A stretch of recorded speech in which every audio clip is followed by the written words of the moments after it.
From beyond the farthest reaches of our galaxy they come. Two brains pulsing with a strange energy. These space brains come to share their love of science fiction movies.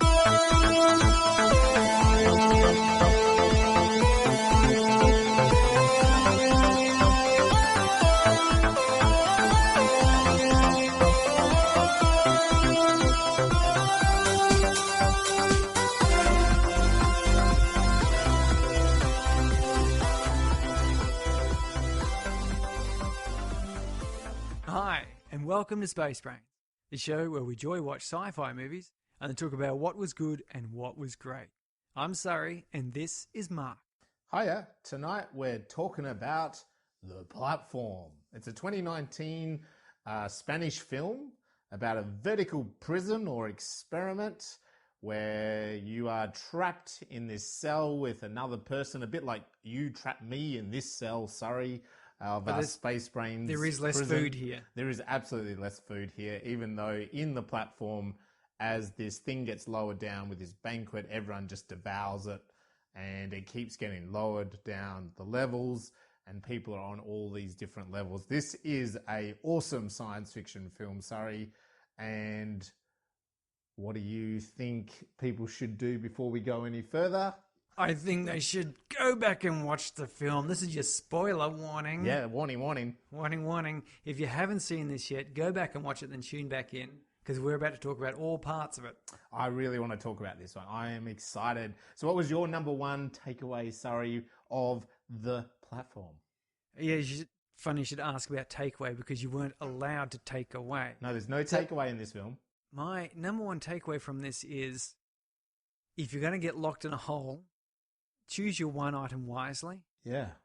I would choose a surfboard. Okay. I wouldn't really. Why on earth I'd probably would you choose I'd choose an axe or something. But did they, I loved that they got to choose something. The impression then was people knew how bad this place was, and then they were going, because the film didn't really develop into that. But it's interesting. As I say, she says, people bring knives and swords and axes and stuff, and you chose a book. Yeah, well, they passed by someone with a surfboard. Yeah. There was a longboard. Like when they came down, they brandished their poles. He sort of ran and hid behind a surfboard. And that one totally, because I understand the book. You sort of think, I'm going to be trapped in this place. I'm going for a to long prison. time. Yeah. Take a book. Yeah. One of my favorite books that I can just read and be interested in, entertained. Mm-hmm. Maybe I can share it with someone, make a friend. Yes, definitely. A surfboard has zero value. Like, what the heck are you going to do with a surfboard? I know, you can't surf in prison. You're not going to do anything. No. It's really just going to be... Unless they had some grand plan of, surfing down the pit. It's the pit, man. It's the pit. Sounds like a big surf beach down in Margaret River. The pit. So, yes, don't take a book to a knife fight is my number one takeaway. Very, very good. Very good point. And, Mark, dare I ask, a hope, warning, or experiment? This is just an experiment to me, because you put a huge amount of humans into this kind of... It's a science experiment to me. So basically you put a huge amount of humans, you've locked them in levels. They don't really know how many levels there are. You're trapped, like as I just joked about, you and me are trapped here doing this podcast. And then you feed them this banquet that just... as it gets lowered down the level and the levels, it just gets more and more disgusting. And even then to the point where there's nothing, and yet there's still people on levels. And then you just every month change that up. So one month you're on level 3 where the food's good, and then the next month you're on level 300 where there's no food, and maybe you need to eat your partner or eat yourself or some weird ass stuff. So to me, it's a pure experiment, because it's just like, who is going to last in this world? Who lasts in the pit? And I mean, maybe it makes me a bit evil, but straight away, as soon as I started to realize the premise of this movie, which happens really fast, doesn't it? In that first 5 minutes, we've got the two main characters basically telling us the rules of the story. I was like, ooh, what's about to happen here? You could just it had that vibe to it straight away that you get from a movie like Saw, It's like, two people in a room trapped, and you're going to like just delicately kind of give them something to experiment with themselves and see who lasts, basically. So I think it's an experiment. I would definitely say it's an experiment. You might think maybe it's a warning, but again, they're not. This is humans, as far as we know, it's humans doing this to other humans, and there is some volunteers and in this pit, which is odd, and clearly some criminals. So that's no one has overstepped boundaries of where they shouldn't go. So there's not a warning, and hope. There's very little hope in this. There's film. not much hope in this movie. Yeah, I suppose it's kind of a bit because a child survives at the end. Yeah. But you got to wonder if there actually was a child at all, or if old fried Nazi Goring was a bit fried by the end. I think he was a bit fried, wasn't he? And I mean and I think that's the thing about this. It's an experiment that, multiple times during the film, people are murdered, or they commit suicide, or they just pretty much crack it, and they're doing, the impression I go is people are doing things in this situation of hunger and being tortured, because they are basically being tortured. Oh, yeah. It's like that's probably the experiment. Sorry, actually, I've just now thought of it. It's like, what would you do if you're tortured like this? How would you react? And of course, you're going to react slightly different to how I'm going to react, and the next person, Goring, for example. But I think the film was implying most people are going to turn to that sheer violence. You're either going to kill or be killed. And that's kind of the experiment. And we get the good old sort of overshadowed, whether it was the government or a corporation, I think admin. They just refer to them the administration. The administration, and it keeps getting referred to. And I mean, my impression was probably government, but it felt that we've just got this overseeing power that they're not going to explain to us why they're doing this experiment. They're just bloody doing it. It had a similar feeling to that movie, The Cube. Yes, yeah, but definitely. With a different message or a different focus, for sure. But it was a similar idea. I think so. For those of you who haven't seen The Cube, you should. Yeah, definitely. It's got some really good points and some interesting ideas there. You sure 90s sci-fi? It's more along the lines of bureaucracy. Yeah. Entangling bureaucracy, the cruelty of impersonality, impersonal sort of bureaucracy sort of thing, as opposed to this one, which is more about, the experiment of what social contracts would people give up and what would they try to enforce and how they're going to react to what is very literally trickle-down economics. Yeah. Isn't it? Which is just as... a beautiful demonstration or metaphor, a physical analogue of what many people criticise Western capitalism to be. And certainly I'd have to agree that there's some very strong parallels there to certain economic theories that popularised by Reagan, but certainly not unique or first thought of. Yeah. But that in that there's literally trickle down is that the people at the top get the pick of the food, and pick of everything. And the theory would be that then that goes down and makes its way down to everyone. But the reality is that it runs out. Like the pit is deeper than humans left to their own devices allow for.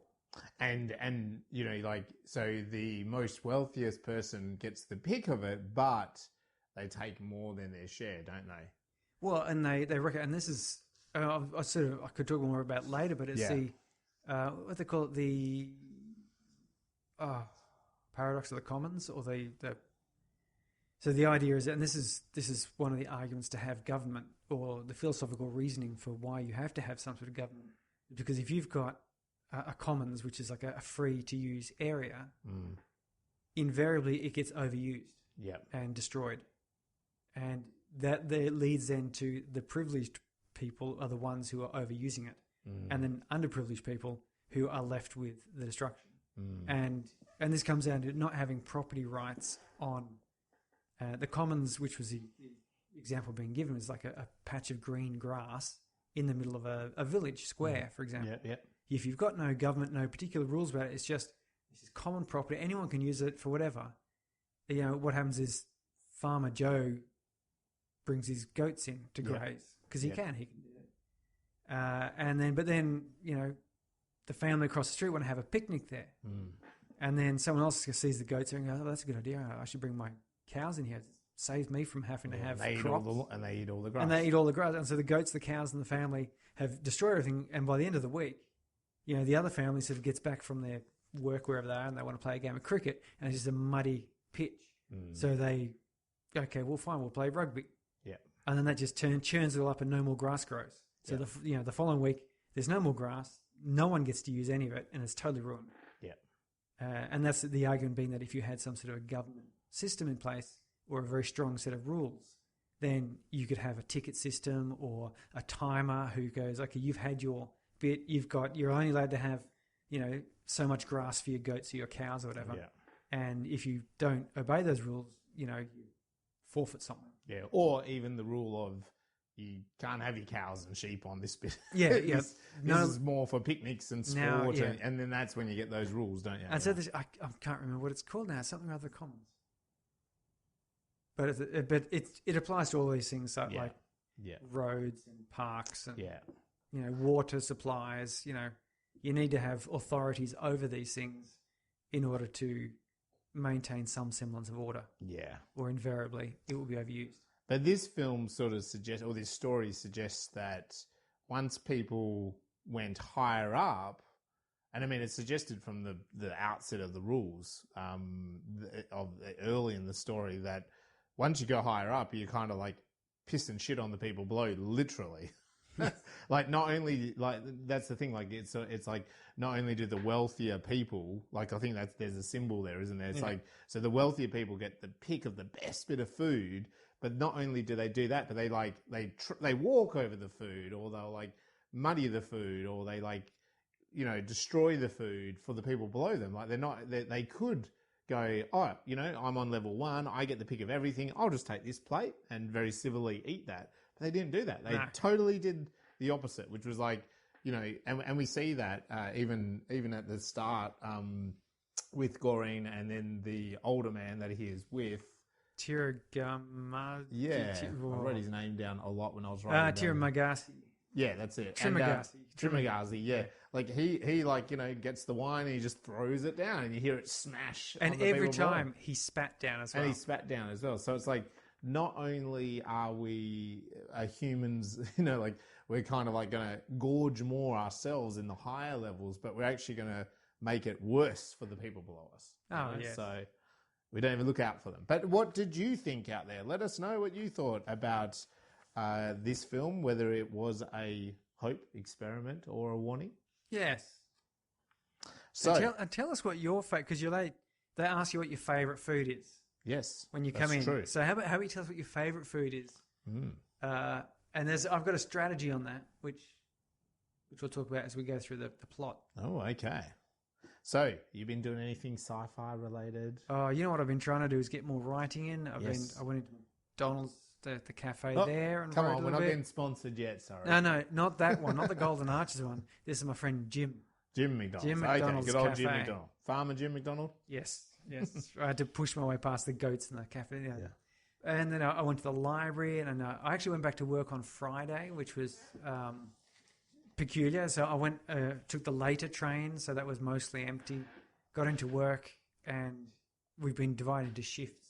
So every 2 weeks, I can come in on Tuesday or Friday if I want to get away from home to work. Yep.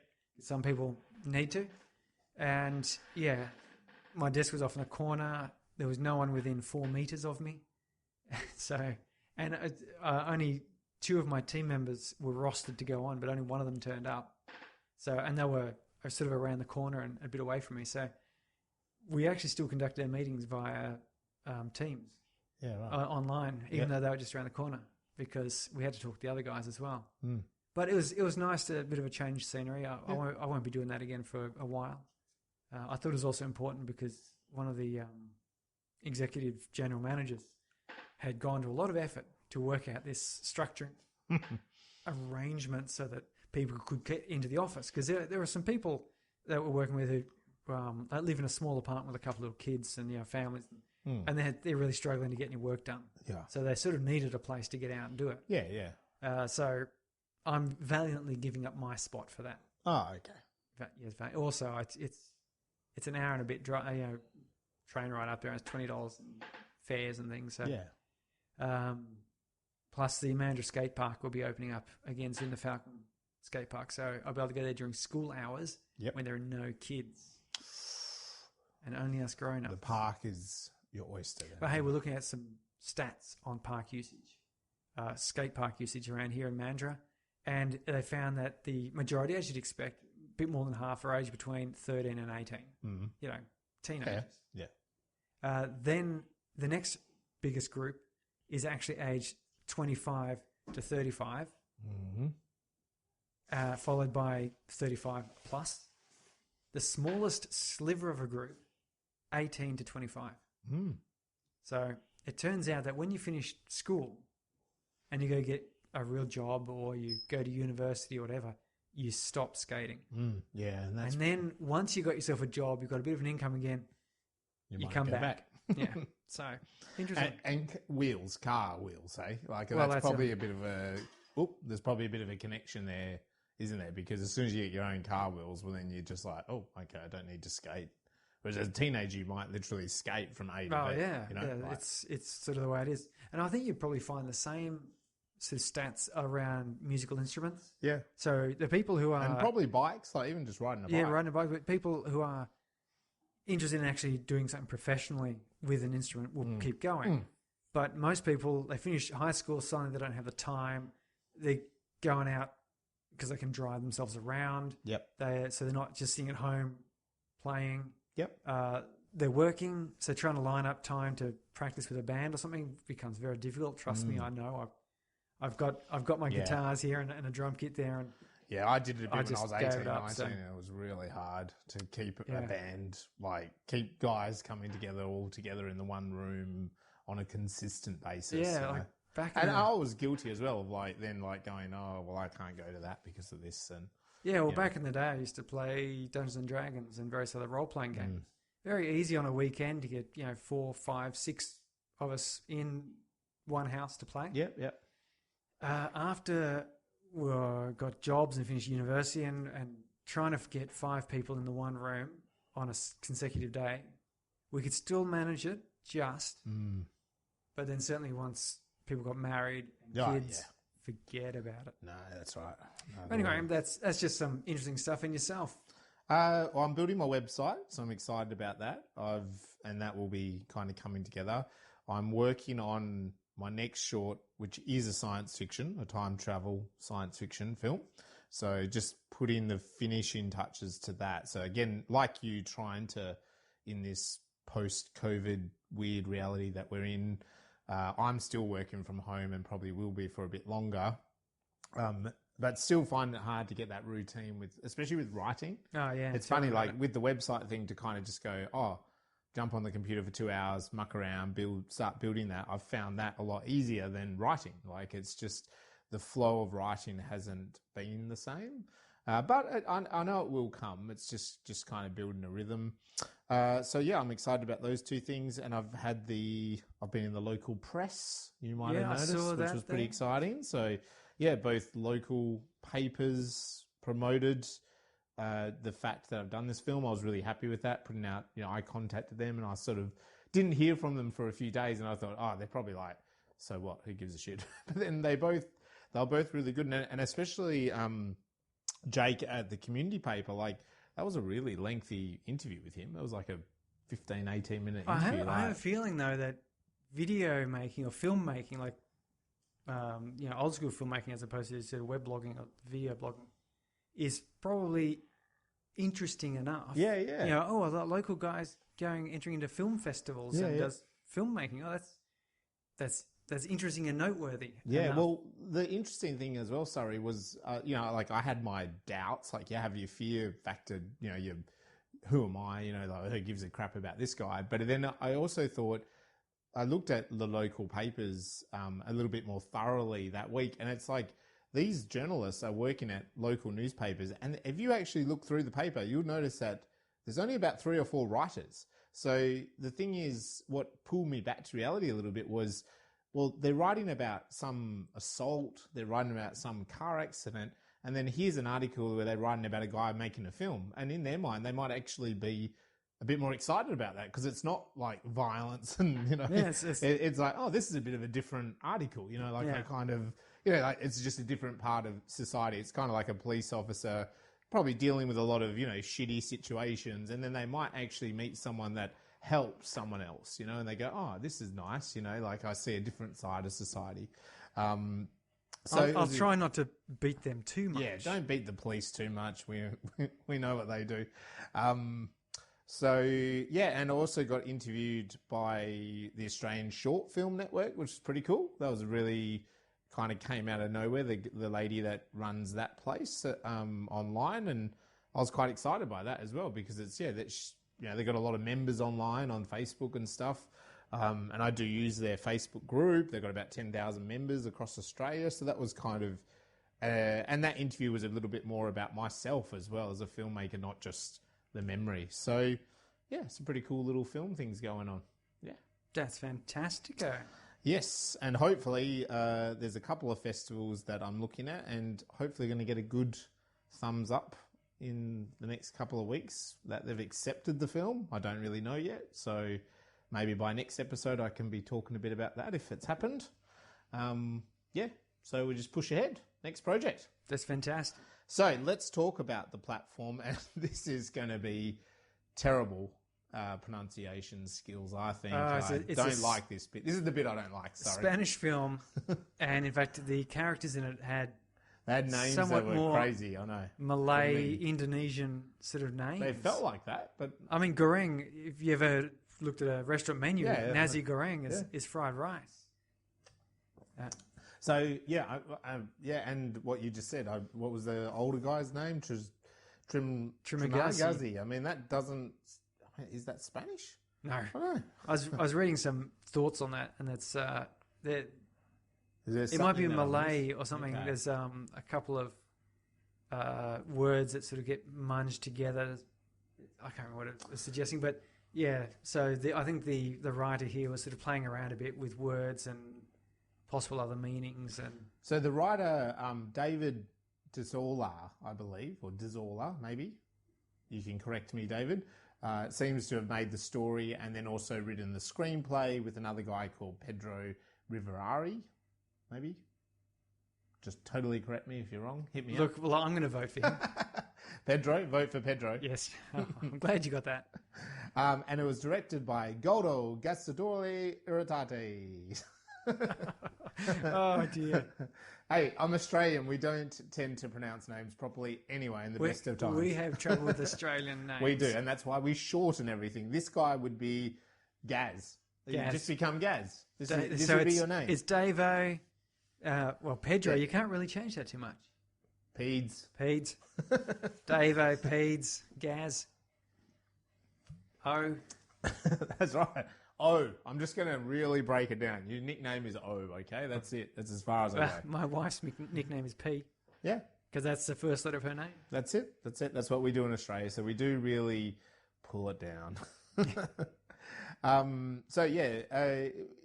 But I looked up good old Gaz, and he's made a couple of short films. He's produced a couple of other films, a recent film that was pretty successful, which again has a title that I can't pronounce. And this film in particular, the platform premiered at the Toronto Film Festival. It's one of the really big ones, and he was there talking about it. So it had a fair bit of traction internationally, this film. And it's been dubbed for Netflix. Did you watch the dubbed version or subtitles? Get subtitles. Okay. I prefer subtitles. With animated films, I'll tend to go dub. Yeah. But otherwise, I get too distracted by the out of lip sync. And yeah, sometimes they don't quite match the voice actors very well. And so I like to read. The dubbed version came up and I just went with it, and I thought they actually did a really good job. And I kind of at the end, I went back and started doing the subtitles, and actually the dubbed version is quite good. This is a better version, I felt. The actors seemed to get into it, the vocal actors. It wasn't just trying to be word for word.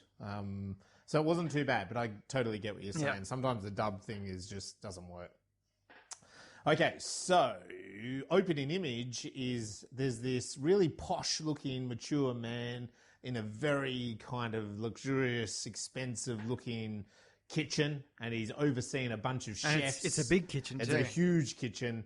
There's a whole bunch of chefs and kitchen hands, and they're cooking some delicate-looking, good-looking food, aren't they? It's amazing. It looks like we're about to enter into some sort of food-based drama. Yeah, Which I guess we do, but yeah, it looks like a cooking musical is about to kick off. You know, with people sort of dancing around with fish and lobsters and salt and there's pepper a whole shakers. bunch of really very interesting close-ups of food and you know the way they're preparing food. And this man is directing them, but we don't hear or see anything come out of his mouth and stuff, do we? It's all just within the scene itself. Yeah. And then it cuts to Gorang. Is that right, Gorang? Yeah. Yeah, Gorang. And he's probably like about a 30-year-old dude, and he wakes up and he's kind of in this very weird space. He's very disorientated at first. It takes him a little bit to kind of come to his senses. And opposite him is an old man, and we learn that his name is Trimazo or whatever it is. Trigamazzi? Trimagazi? Trimagazi? Trimagazi? Trimo? Trims. I honestly, I was writing down my notes. I was like, old man. I'm like, I better IMDb these characters. And I'm like, oh my God. I think old man's... Old man. I'll stick with old man. Young man, old man. Samurai Plus. And the old man, he's a bit bitter. He's been there a little bit longer. He starts telling him, you know, a bit about the system here, of where they're at. And you can kind of see like he's been in the system a bit longer. And he's a bit coy about everything as well. He's not doing, and he's obviously Everything's sorry. obviously. Which was I liked that. That was a cool little character trait, wasn't it? It was nice because he was annoying. Originally using it in, I guess, indicate his cynicism. He's been there a long time. Obviously, that's where the food platform comes out. He's like, why is that obvious? That's not obvious to anyone. Yeah, but and then he gets annoyed when the Gorang uses it back on him and says, "Oh, you know, obviously I have no idea what's going on." And he says, "Hey, don't steal my words." That's right. And he literally negotiates not to steal my words. And he says that level 48 is a good level to be on. You should be happy that you started on level 48. Yeah, level 48. Because we do start to learn a bit about the dark nature of this environment. Because it doesn't get much more into that. No. Before the food comes out for the first time. We get that kind of, there's a green light, red light thing, and the green light comes on. And this large platform lowers into the middle of the room, because in the middle of the room there is this hole.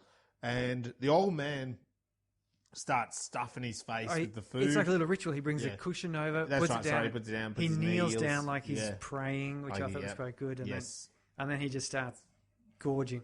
Yep. And he finds a bit of wine, and he eats it. And Goreng is sort of sitting there going, "This is disgusting." Yeah, because you can tell that people have eaten it. Yeah, this is like the leftovers of slops. Yeah. So this is the leftovers of 96 people above us.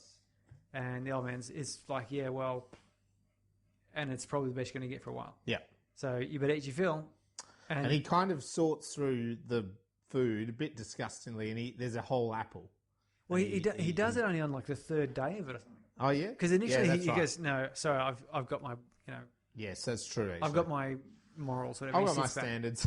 He sits back, and the old man, he gobbles it down, slurps down the wine, and then last thing he does is spits on the table, and it goes down. and Goreng says, "What are you doing? Why'd you spit on that? How do you know they're not doing that above?" And he says, "Oh, they probably are." Yeah. You know, and it's just, yeah, they're terrible. And that's when like we cut. There's a second time it comes out, and you get a couple of these little cuts. That's right. Montage. He doesn't eat for a few days, does he? And then he kind of looks and he turns aside, and finally, the hunger's sort of catching up. It's been a few days now. That's when he grabs the apple, but he just puts it in his pocket for later. Yep. Because, and that's when that happens. The old man like sculls the wine. And he does say something. "Oh, there's not too many drinkers above us," which is great. He sculls the wine but he just like throws the wine down. That was because of the suicide. Yeah. Like there's a body drops down past them. They go, there's a body. It's often the people up above. They've got nowhere else to go up. You know, everything's looking down from there. So they often jump. I'm just hoping it wasn't a teetotaler. I want the drinkers to jump. To jump. But the room heats up. Yeah, that's right. Yeah, so because he's taken this apple, he tells him, you stole the apple, you have to throw it down or they'll die. It'll get so hot, the flesh will melt off our bones. Do you think he actually knows that?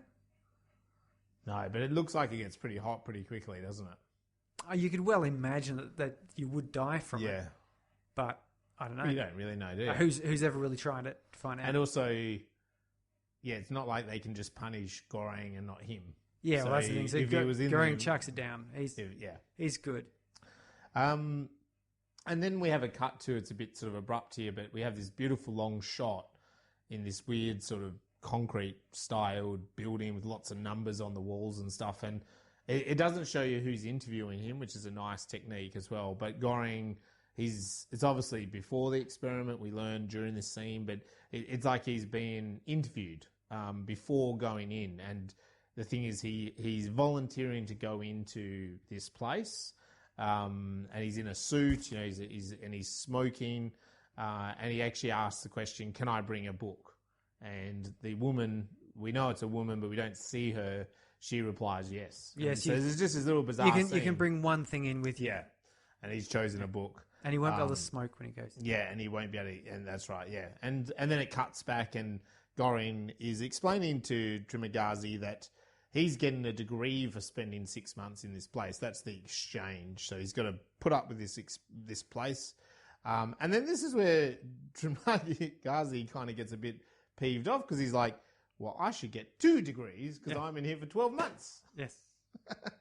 and I also, this was really interesting here because I initially assumed it was a prison.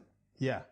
But yeah, Goreng voluntarily went along, did this entrance interview, 6 months, and he'll get a diploma or something or other. Yeah.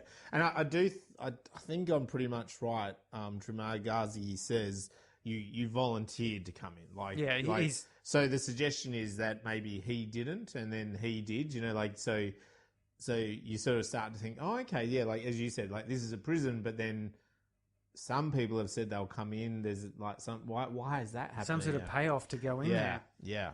For some reason, they're paying people to go into this place. Yes. Which is really weird. But with the old man Trimagazi, he gives his little story.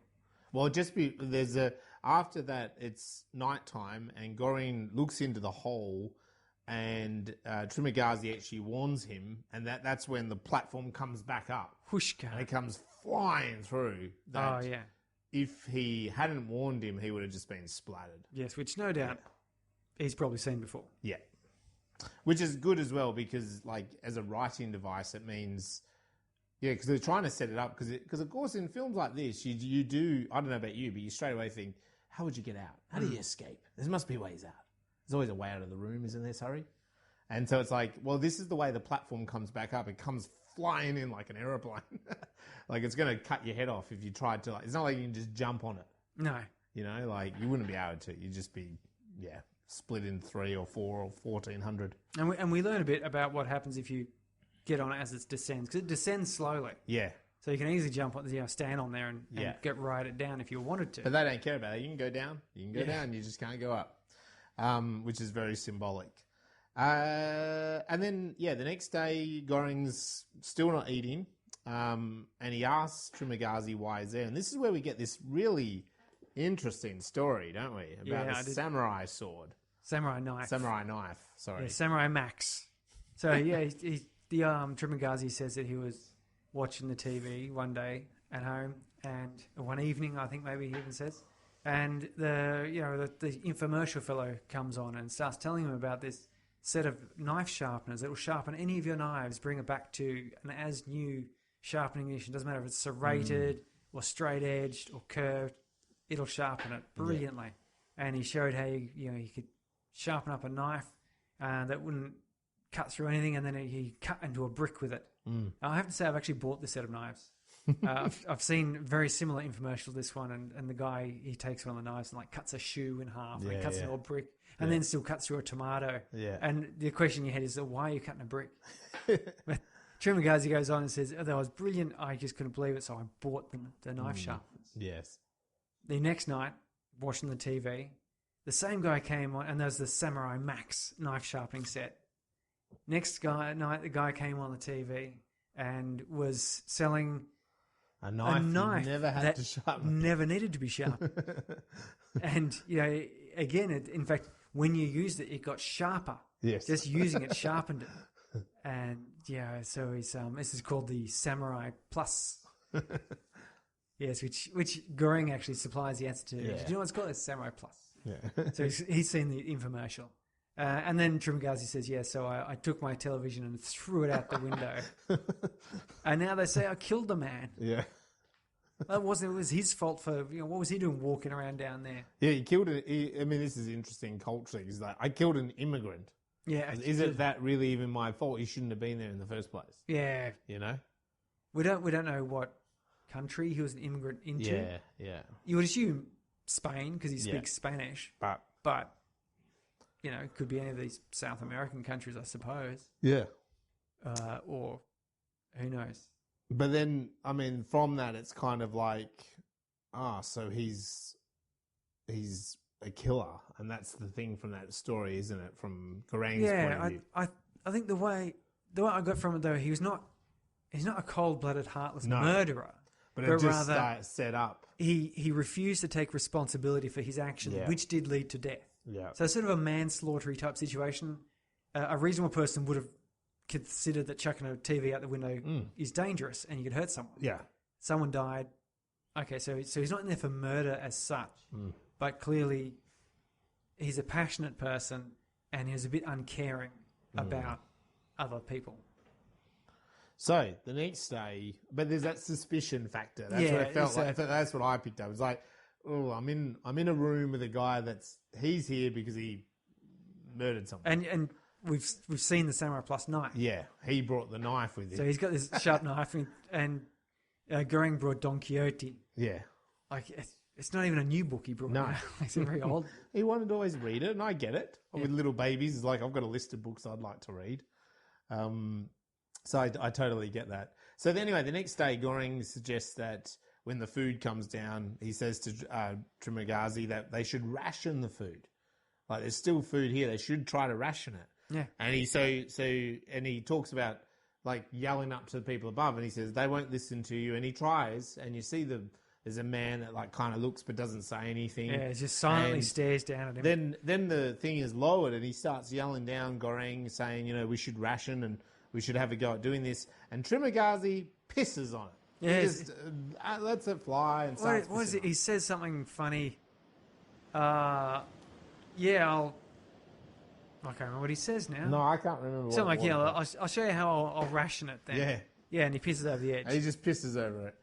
And it's interesting because there's a couple of moments in the film. There's one later with a couple, and like you don't think about it, but it's what is really quite nice with this film is that that's the thing. Like you're like, oh, we've got to eat this food to live, but it's like, the people above might have pissed on it. They might have had sex on it. They might have, done anything to it. They might have eaten something that didn't agree with them and they vomited. They just vomited it back up into the table of food. Nice. And you are at a level where it's just mush, and they walked over it, sweated over it, pooed on it, whatever, and it's just like, you start to go, this is freaking pretty damn... And that's why level 48 was a good level. Clearly it was high enough up that, because indeed, when they were on level 48, the food was, there was sort of bits, but there was still recognisable chunks of cake. It was recognisable, There was a whole apple. Yeah. And so on. Yeah. And this is where we get the dead body falls. So all of a sudden a body like falls and Goring gets a spray of blood, and he kind of talks about Trimagazi talks about, people above, if they've got no hope because they're up too high. Yeah, they're at the top. They're at the top. And it's still at this stage, we don't know all the rules of this place yet. No. Because I was sort of thinking, why, like, that's sort of a bit of a weird thing to say that when you're up on the top floors, you've got nowhere. There's no way for you to go forward. You're not going to go up anywhere. Yeah. And so a lot of them, just decide to end it at that point. Yeah. But I think that might have been a bit of an excuse, like just to him coming up for a reason. Because why would you jump when you are in the higher levels? Well, I was thinking because let's imagine this scenario where you come in at level 48 as your first one. So the food is the food's getting messed up, but it's edible. There's still some. So every now and then there's a little bit of wine there, even and you go, okay, that's cool.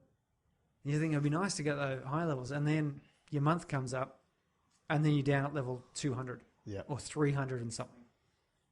And you just know, and you maybe not even any dishes left on this platform, and you've got to go a whole month with no food. So maybe you go without food for a whole month, and then your next month comes up, but you're at level 120. You've gone up, but you're still basically not getting any food, and so there you've got to resort. You're going to resort to cannibalism or something dreadful. And then you get to level 1. You go, wow, and you get the best food. But as you're approaching the end of that month, you know what's coming. And you've just been horrendously traumatized, having to kill your your cellmate, your and fellow space brain. Commit, space brain aside. Yeah. And and so I can imagine that maybe the first time, but then you go down to level 60. Yeah. And then level 100. And then you're back up to level 2. Coming towards the end of that month, you'll be just going, I cannot do another.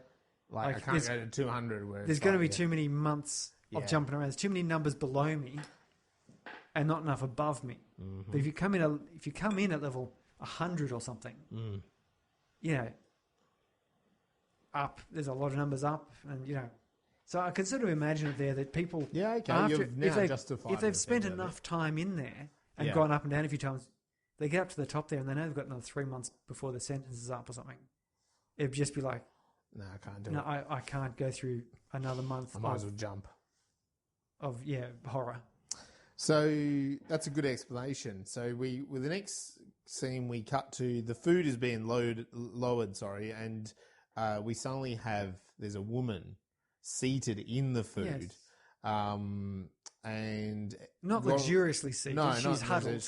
She's huddled, and she's not part of the dish. It's like sushi. But it's bizarre, isn't it? Sushi off a person lying down or something. Body shots. Yeah. I've never had that experience. Actually, I've never been to that kind of party. Sorry. You never had someone eat sushi off your body? No. It is remarkably delightful. I was thinking about. I'm trying to think of the movie. There is that futuristic movie. Isn't there with Ralph Fiennes, and there is a scene, and the women are like on the table. Naked, It's a thing.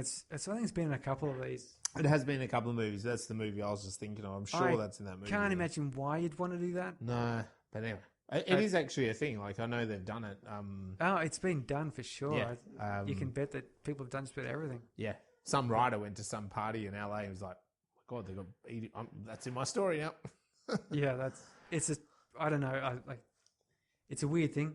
I guess it requires questions, invokes the mind, makes you think and wonder. So as an art piece, it succeeds. As we know from George Costanza, don't mess sex and food too much together. Okay, it ends up in a weird zone.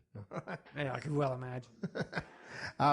Anyway, so this film's not implying that at all. She's huddled. She's in a ball. Clearly, one of the cellmates, the prisoners. Yeah, she's one of them as well from what she's wearing.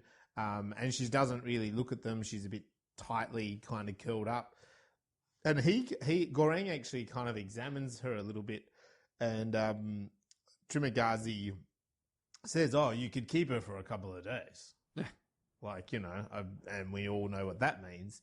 But he's not interested. And he also feels in the story that she likes to kill her cellmate so that she can, for the next month, find her son, because that's why she's lowering herself on the food. She's trying to look for her son, or a child, maybe it wasn't a child. Yeah, a child.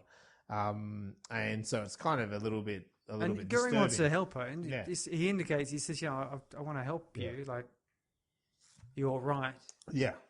And he does kind of sympathise with her, kind of, doesn't he? Yeah, and then the food is lowered, so she goes to the next level, and there the two men grab her. Yeah, and you know what they're going to do, and Evan Trimagazi says, don't worry, they'll let her go in a couple of days once they've had their fill, kind of thing.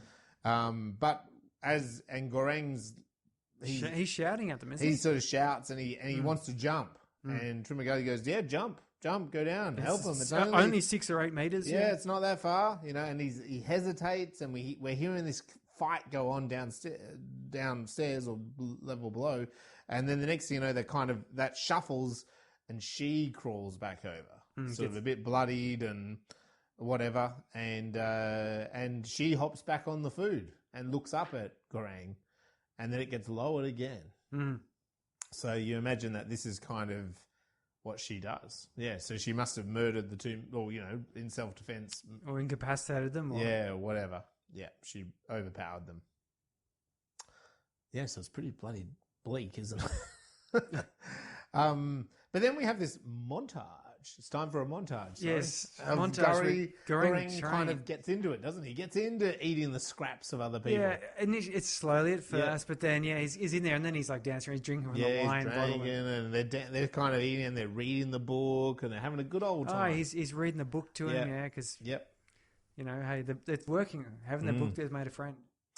And then there's a moment where Trimagazi says, "You realise that there's gas at the moment, and we're going to be knocked out. Can you smell it? It's the gas. Yeah, it's the gas." And he says, "Look, we're going to wake up on a new level tomorrow. So just enjoy the ride. See what happens." And he wakes up, and it's 171, so it's a lot lower. Yes. And what has happened to him when he wakes up? He is tied up, bound, and gagged in his bed. All of his sheets have been shredded. Yep. Probably with a knife that sharpens itself. And now we're seeing a bit of a darker side of Trimagazi. Yeah, and he pops out. Well, he does make a good point, and it is one that I sort of thinking I have, is that inevitably one of these two people will fight the other one. Yeah. Trimagazi doesn't know Goreng well enough to judge how long he'll last without food before he goes a bit mental. Some people manage it. They'll be cool. They could go the full 30 days drinking water and just kind of making do.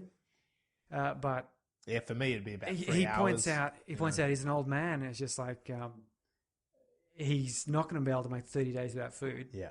And if he did get to too far on, he's going to be too weak to be able to do anything. So his best bet, and this is what's in game theory, this is called dominant strategy. Yeah. His dominant strategy is to tie Goreng up.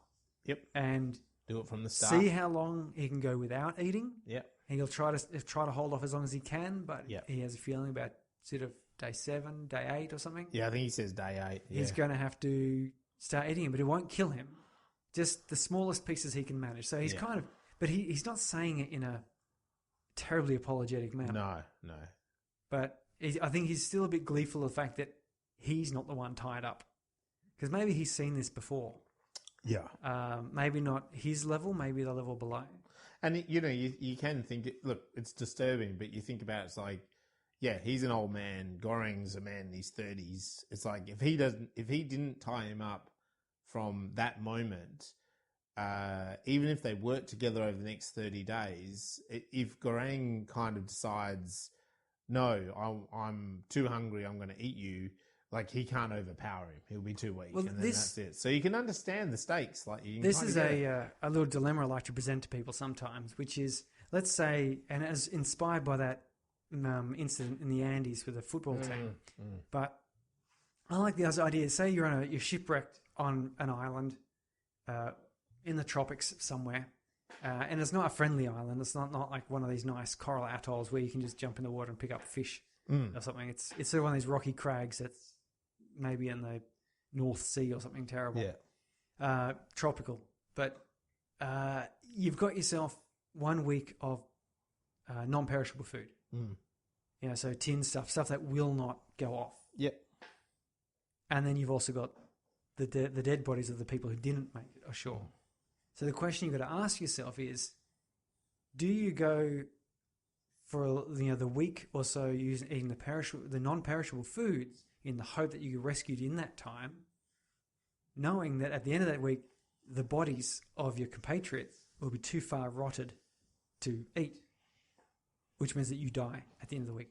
Or do you eat the fresh meat while it's still healthy to eat, healthy in quotation marks there, and keep the non-perishable stuff for the end, knowing that it will always be good? But the risk there is if you get picked up in the first 4 days... Yeah. And chomping on someone's leg. And you're munching down on a bit of leg. You've got human flesh drying in the sun to be preserved. You've got to now suddenly explain yourself, and they find you've got a week's worth of food there. And they go, you had baked beans and bloody sardines and stuff. And you went straight for his legs. So, but that's the question, because you know, and I've often thought about it. I've wondered, I have a feeling that, like most people, I would eat the preserved foods first. Yeah. Just simply because maybe at that point I haven't been overcome. But my worry would be at the end, maybe you make the 7 days food last 10 days, bit of rationing. A few days after that, you'd be going, fuck, I let my bodies rot. Because in the movie Alive, where they crash in the Andes, they were all frozen. Yes. So they basically lasted as long as they could. Yeah. Until it was just like, okay, our only hope of getting out of this valley is we need food enough for the energy, because they had just, no energy. But that removes a bit of the dilemma, because they did last as long as they could before they went back to the tail section. They found a little bit more food and the bodies of their buddies. And then they waited a little bit longer until all the food was gone and they were down to just like drinking melted snow, and then they did it, and that's totally explainable. You can sort of go, okay, you were driven to desperation, and the gambit worked. They got saved because they took this terrible sacrifice.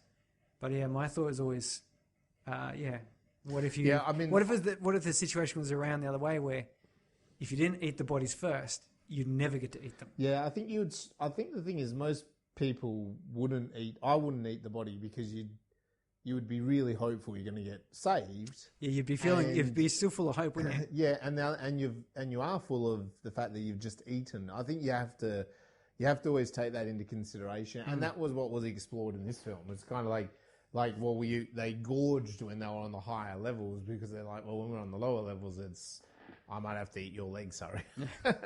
and it wasn't necessarily like people wanted to do that. Like even Trimagazi. I do think it was kind of nice how they did that in this moment. Like, he had him tied up. He couldn't get out. He was totally stuck. He was at his mercy. And he said to him, probably after about day 8. And then they kept showing you like the platform coming down and him looking and going, there's no food. Like there's nothing here. Like it might have been day 4, day 5, whatever. And he kept looking for food. It wasn't like he just went, like your dilemma just then. It's like, well, it's day 1. I'm just going to cut off a slice of your leg, because I need to eat. Let's get straight into I'm going to give you about a week. We'll give it about a week, and then I'll have to do it to live.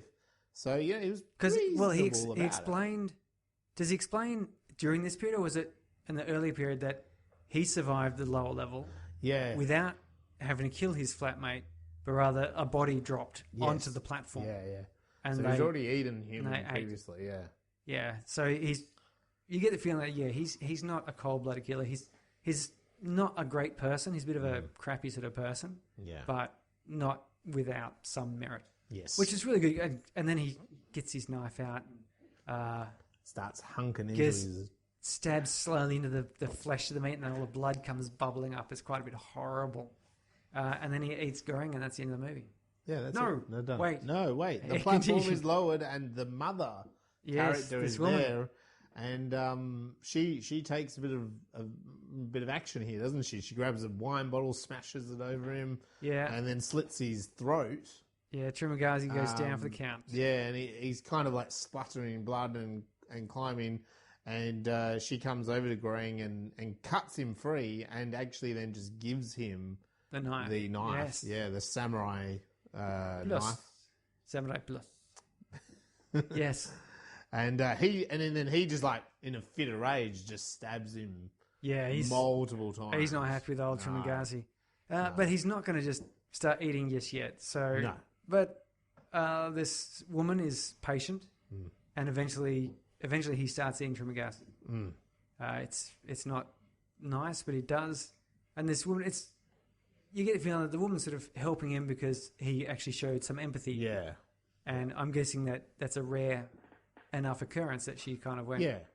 And we have that moment, I think you're referring to that Alive story as well, that movie, but it's like the same here. She kind of like just cuts off a bit of flesh and like, chomps it down. And then the same thing, she cuts off another bit for a Goreng, and he's like,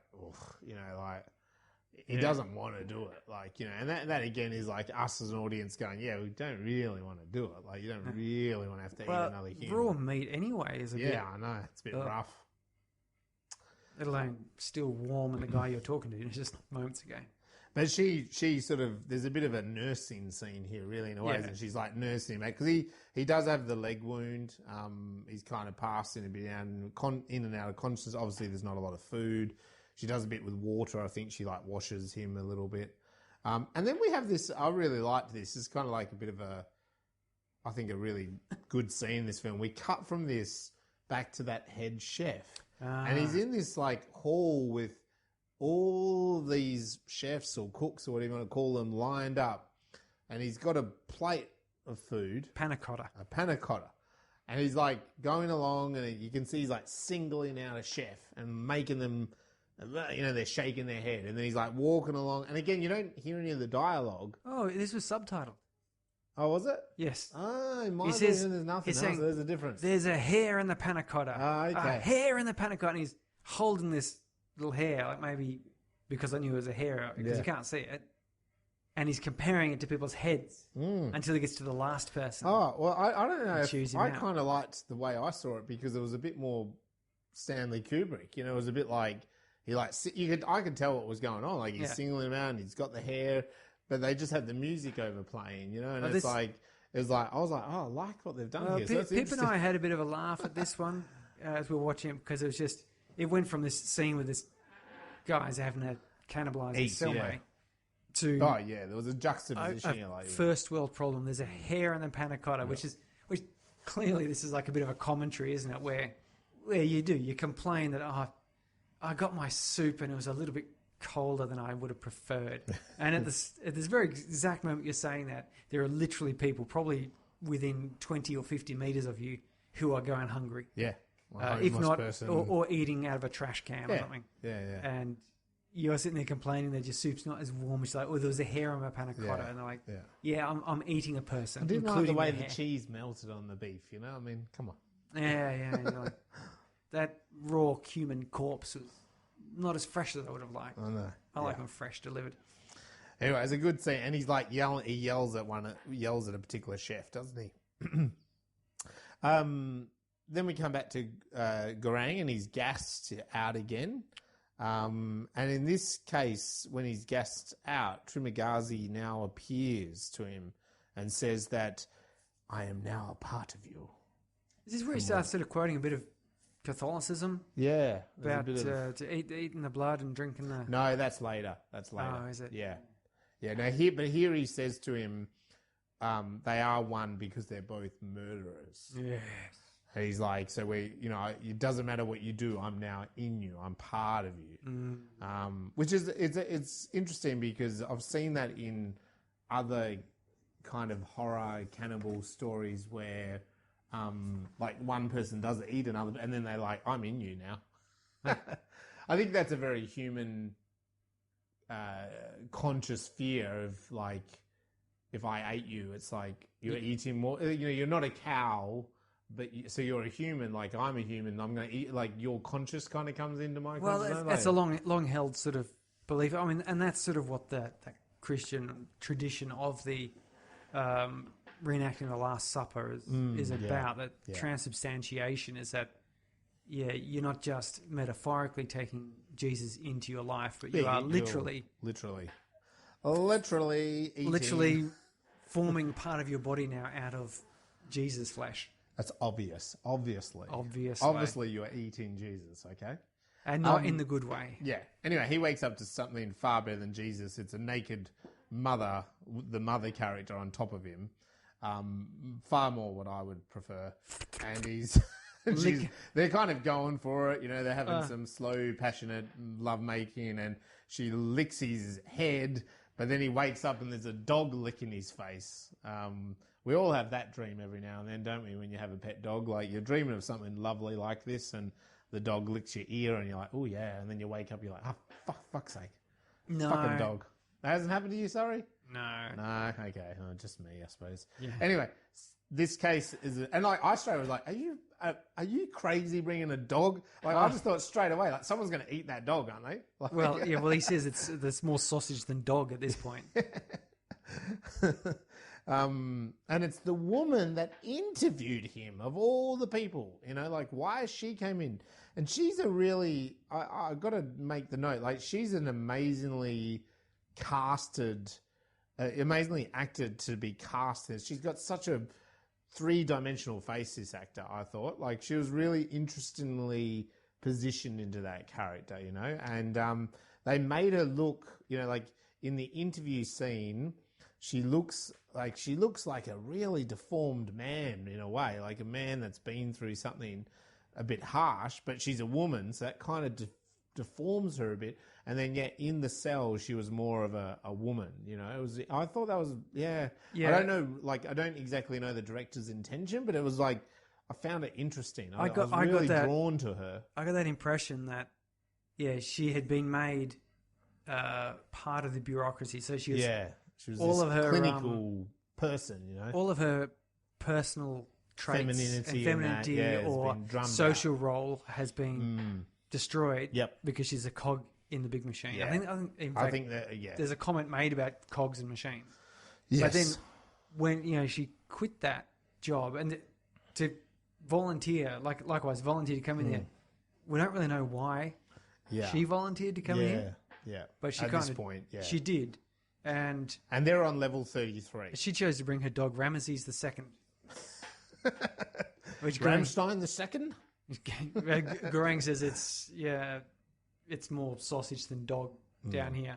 So she starts doing this thing with the food being loaded down. Like she separates some stuff onto a plate and she cries out to the people below, like, I've given you a ration. Just eat what's on the ration and then tell the people below. Like she wants the rat, which is what he did. He wanted to do it to the start with. He never did what she did, but that's what his initial thought was like, if we just ration the food, we're all okay, people. Because she says quickly, there's enough calories here for everyone. But they disagree. They tell her to sod off. But then he comes in, which is a bit of good foreshadowing about that. He convinces them that he will shit on their food. Yeah. If they don't do it. Well, see, initially they just go, yeah, whatever, and they jump on the food and they go mental. Yeah. Because you can imagine they were maybe down on the lower levels. Earlier, and they're up at level 34, I guess. Yeah, so this is not too bad, maybe. The food's still looking pretty good. Only 60 people above you have licked it and kissed it. I have to say, I thought about it. I'd be doing the same things. You get through a month, and let's, for example, say that I go fast the whole way through. Yeah, you just make it through a month. My mate and I we're feeling rather monastic, and we're just drinking the water and maybe eating some of our clothes or something. Yeah.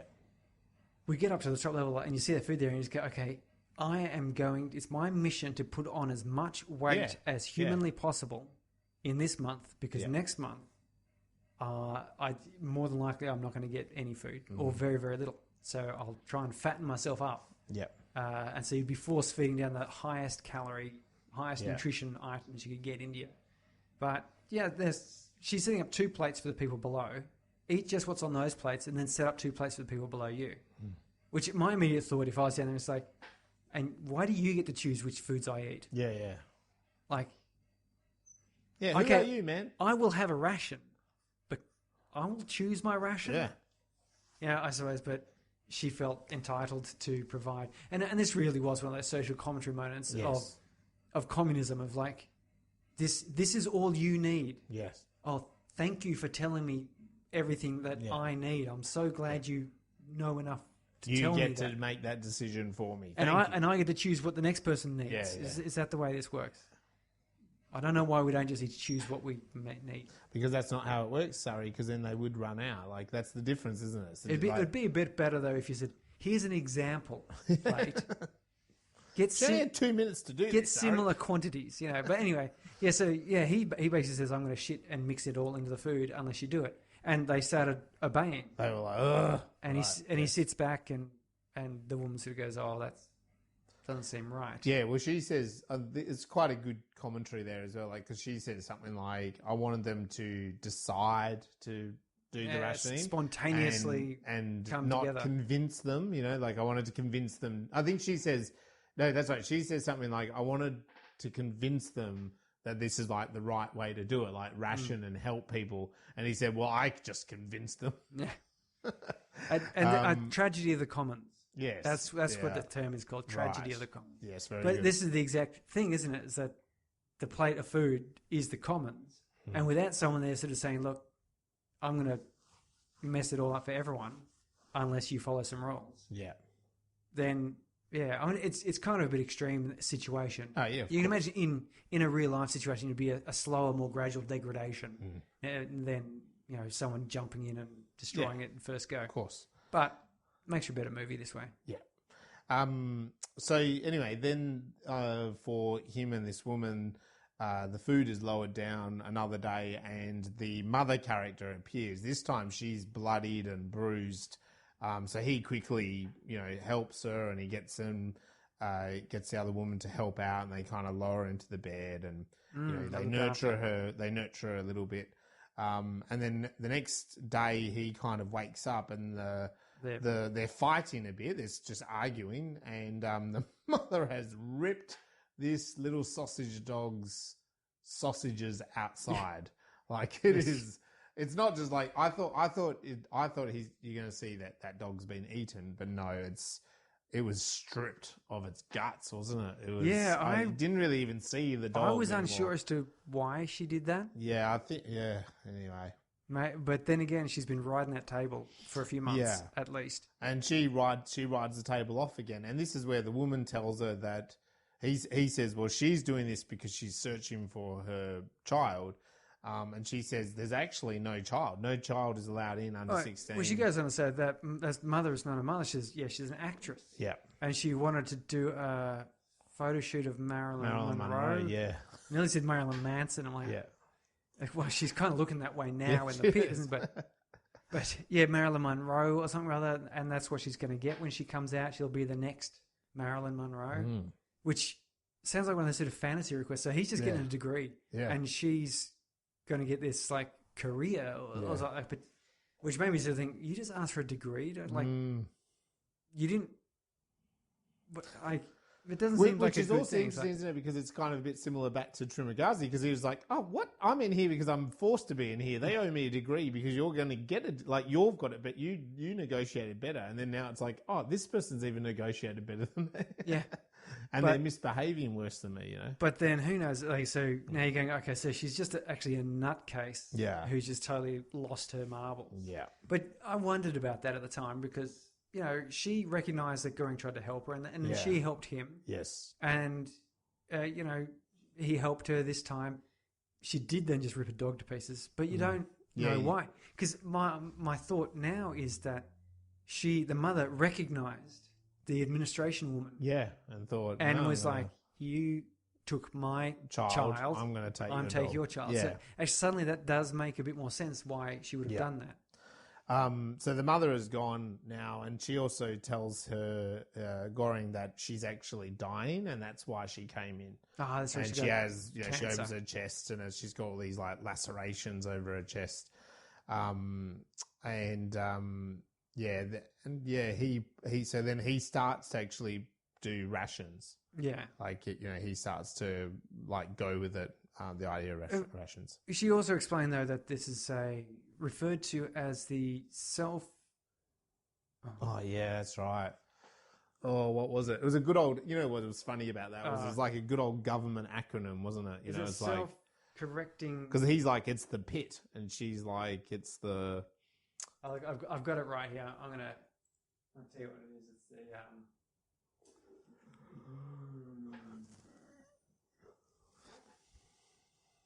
no idea. There we go. The VSMC. That's it. which is the Vertical Self-Management Centre. That's Vertical Self-Management Centre. Yeah, the idea that she puts forward is that people will spontaneously cooperate. Yeah. Presumably because they would all realise they're in the same situation together, and the only way that they're all going to be able to get out of it well is if they all work together, which is clearly something that we all tell each other all the time, that we're all in this together and we need to work well together in order for us all to get by. But the reality is some people don't do that. No. So anyway, he kind of agrees. He puts them on rashers and then he's gassed out again. Well, he finds his snails. That's right. His favourite food is the snails. He goes, oh, look, they didn't eat the snails. Yes. So he puts them on the rations. Yes. Like as if he's doing them a favour. And he's thinking, you're probably going to find a lot of people don't like snails. I want to come back to the snails later. The snail references in this film is really interesting. But anyway, he wakes up at level 202 and she's hung herself. Yes. I know.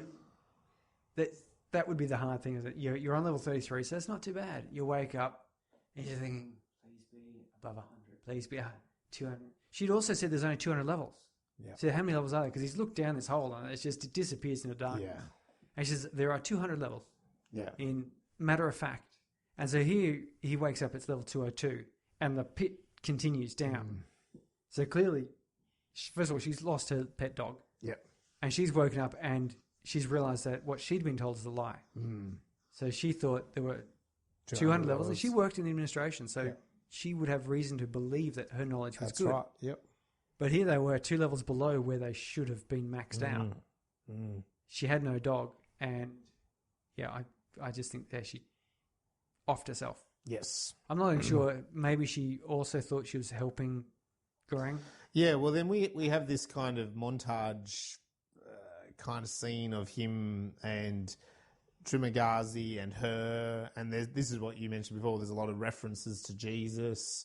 He's sort of saying, "Well, you got to just eat her to survive," and she's like saying, "Well, you're the one. You should eat the flesh and drink the blood like Jesus." And there's a big reference there to Catholicism, isn't there? Yes. Do what you can must to survive. Yep. And he starts to go a little bit mad, and Trimagazi gives him the knife and tells her to cut her to pieces and eat her. And he's kind of like thinking it through, isn't he? And then he sort of starts to do it, and then he wakes up on level 6. Level 6. Woohoo. Yeah.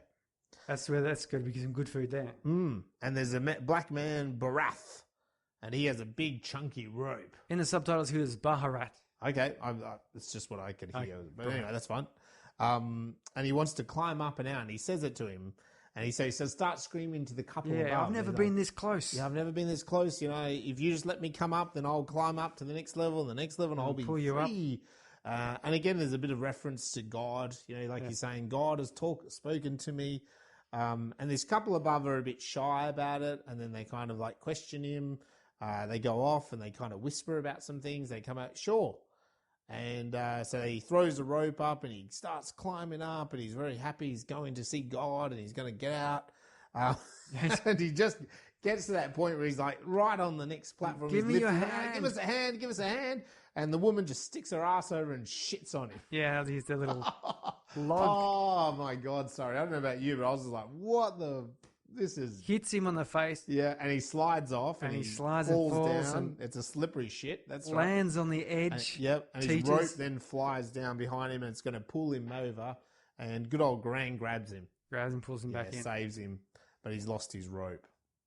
And he's lost his hope. He's lost his only chance of being able to get up higher in life, higher in the higher social up ladder. The system. And of course, the dumb thing is here, there was no real cost to the people above him to pull him up. No. Because had they pulled him up, they still had the same amount of food. Yep. And indeed, if they could convince the people above him to go up, they could all climb up. Yeah. And all of them would be able to climb up to the top there. And then perhaps at level 1, I'm not sure what he was hoping to do there. See, that is the interesting thing. And I mean, I think it's a question. This film is like, and Goreng started the film questioning it. The woman talks about it. Here's another example of it. It's like, no one wants to help anyone else below them. That's what the film keeps saying, isn't it? Like, no, we're just going to shit on your food. We're going to piss on your food. We're going to shit on you. Well, no, but they said that, we'll help you. Yeah. And now it's going to be funny, so, Yeah. But So- the problem is everyone's a little bit mad here, and Yeah. you've got to think they're sitting there going, we'll help him up here. But how do we know he's not Going to come and kill us. like chuck us off the level here and just live here? Or, who knows? Or maybe they're totally mad and like this is their chance of a bit of fun. Like they had a bit of a discussion. Perhaps they're like, should we do it? Yeah, but oh, you know what? I got to do a bog. Yeah. That's funny. I haven't seen funny in a long time. Yeah, that's right. This It'd would be be- funny if you shat on him. We haven't had a good laugh. Because who knows what level they're on before? Level That's 5, right. yeah. Yeah. And Grang says he wants to get food to the bottom because this is a way that we can break the mechanics of the system. He's going to make people only take what they need. Yeah. And also it gets all the way to everyone. So everyone's going to get food and then everyone will see that it can work. Yeah. Because everyone has been, pretty much everyone has been somewhere down the bottom at some point. So, and I think it's a good idea because if you could ride down there and make sure that even the people at like level 202 got the food. Got something, then you sort of go, you appear down there and you sort of think, this could work. And you see people come down, they give you a bit of food and you don't have to do all the violence and stuff. It's like you would break the system. Yeah, it would. The other interesting thing here, of course, is when we're talking about socialism, communism, these sorts of concepts, is this exact things. The woman, the administrator, she was purely interested in what would be called like pure communism, lowercase c communism, which is that the food is a common good owned by everyone, and everyone only takes voluntarily only takes what they need, and everyone gets what they need. Yeah. The reality, as we see there, is that it only takes one person to decide they need a little bit more. Yep. Because let's face it, you don't know really what the other person needs, and so on. And so then you move off the lowest case C communism, the communism that the communist countries around the world have actually implemented, which is totalitarian government with a communist economy. Yeah. Which, because you need the guys on the platform carrying big poles saying, that's how much you need. Yes. And if you think you need more, I'm going to stave your skull in. Yeah. And enforce it. And so that it really is this sort of interesting demonstration. And that's exactly how it has happened in reality every time. There's people start out I think once you get above a certain size community, you simply can't have communism because nobody knows everyone well enough. Like in a family, you're basically communist. Like I give my kids food as much as I think that they need. They don't get to just choose willy-nilly what they eat, how often they eat, whether they play the Xbox all day or watch YouTube. I decide that. You're the dictator. But at the same time, they're satisfied with it. That's what they know. And they're happy with it. So it works in a small situation like that. And certainly I've been on camping trips. I've lived in group houses and things where that sort of communist model works. Because there's few enough of you that you can easily negotiate one-on-one with everyone and work out how it's all going to work. And I don't know what the size limit would be, but I have heard the number of 150. Once a community goes above 150, it can no longer self-govern. And it needs to have... There's obviously some wiggle room here when I say needs, but above 150, that's been the observed average of once a community is above that, you need to have a centralised governing body to adjudicate and administer rules. Below that, they can sort of work it out amongst themselves equitably or relatively equitably. So anyway, interesting. So they're going down the levels. The first 50 floors, every other level will get food. So it's like Ramesses. I think this is what it was. His idea of Ramesses was sharing the food every other day. So the first 50 levels, every other floor would get their food just to make sure that below level 50 would actually get some food because that's where you'd start getting payoff. Yes. Because down at level 50, they were getting food. Like he was on level 48, they had food. And you could see that for the next couple of levels down at least. And then on alternate days, the other levels would get it. They have these moments as they're going down that, you know, they threaten some people and people cower. Yeah. And then they have a few people go, no, you know, who are you guys? Like, who the hell do you think you are? And they were having this sheer violence, weren't they? Where someone was reaching, they were just like banging them on the head with fully their metal. cracked out. Well, the advantage of doing it that way is you've got fewer people to feed. That's right. Until the next month, and everyone gets replacements. And so they get to this level where there's an old black man in a wheelchair, and he actually questions their he recognises belief. Barath. Yeah, but so he questions that he questions that what they're doing is noble, but the best way would be to get a message back to the top, and that would be the panna cotta. The panna cotta. Which is it was such a cool idea. So it's like, you got to go all the way to the bottom and feed as many people as you can, but then you're going to go all the way back up with the panna cotta and kind of shove that back up their ass. Yeah, I mean, and this is going again a bit of a religious theme here. Yeah. And it's one of the things I do like about this movie a lot is it sort of swings between sort of personal motivations through to these economic, social, political kind of arrangements and metaphors, but then also this religious every now and then, because you imagine this is the same thing. If there's one perfectly untouched, pure bit of food that gets back up to heaven, then that will be a message that says we have conquered the system, understood the system. We've worked it, and that's a bit of that sort of Jesus Savior arrangement coming down and returning to heaven as the pure spirit. Yes. So they've got that plan now, and they continue on, and they get to a level, but they get to a level that they were expecting it to end, weren't they? And then it keeps going down. Level 250, because they asked someone else how far it goes down. 250. Yeah. So but it keeps going, and this is where they're sort of noticing dead bodies, and when there's dead bodies on a level, the food actually doesn't stop. Oh yeah, it's 250 because he counted how long it took before it came back up again. And worked out 250 is about it.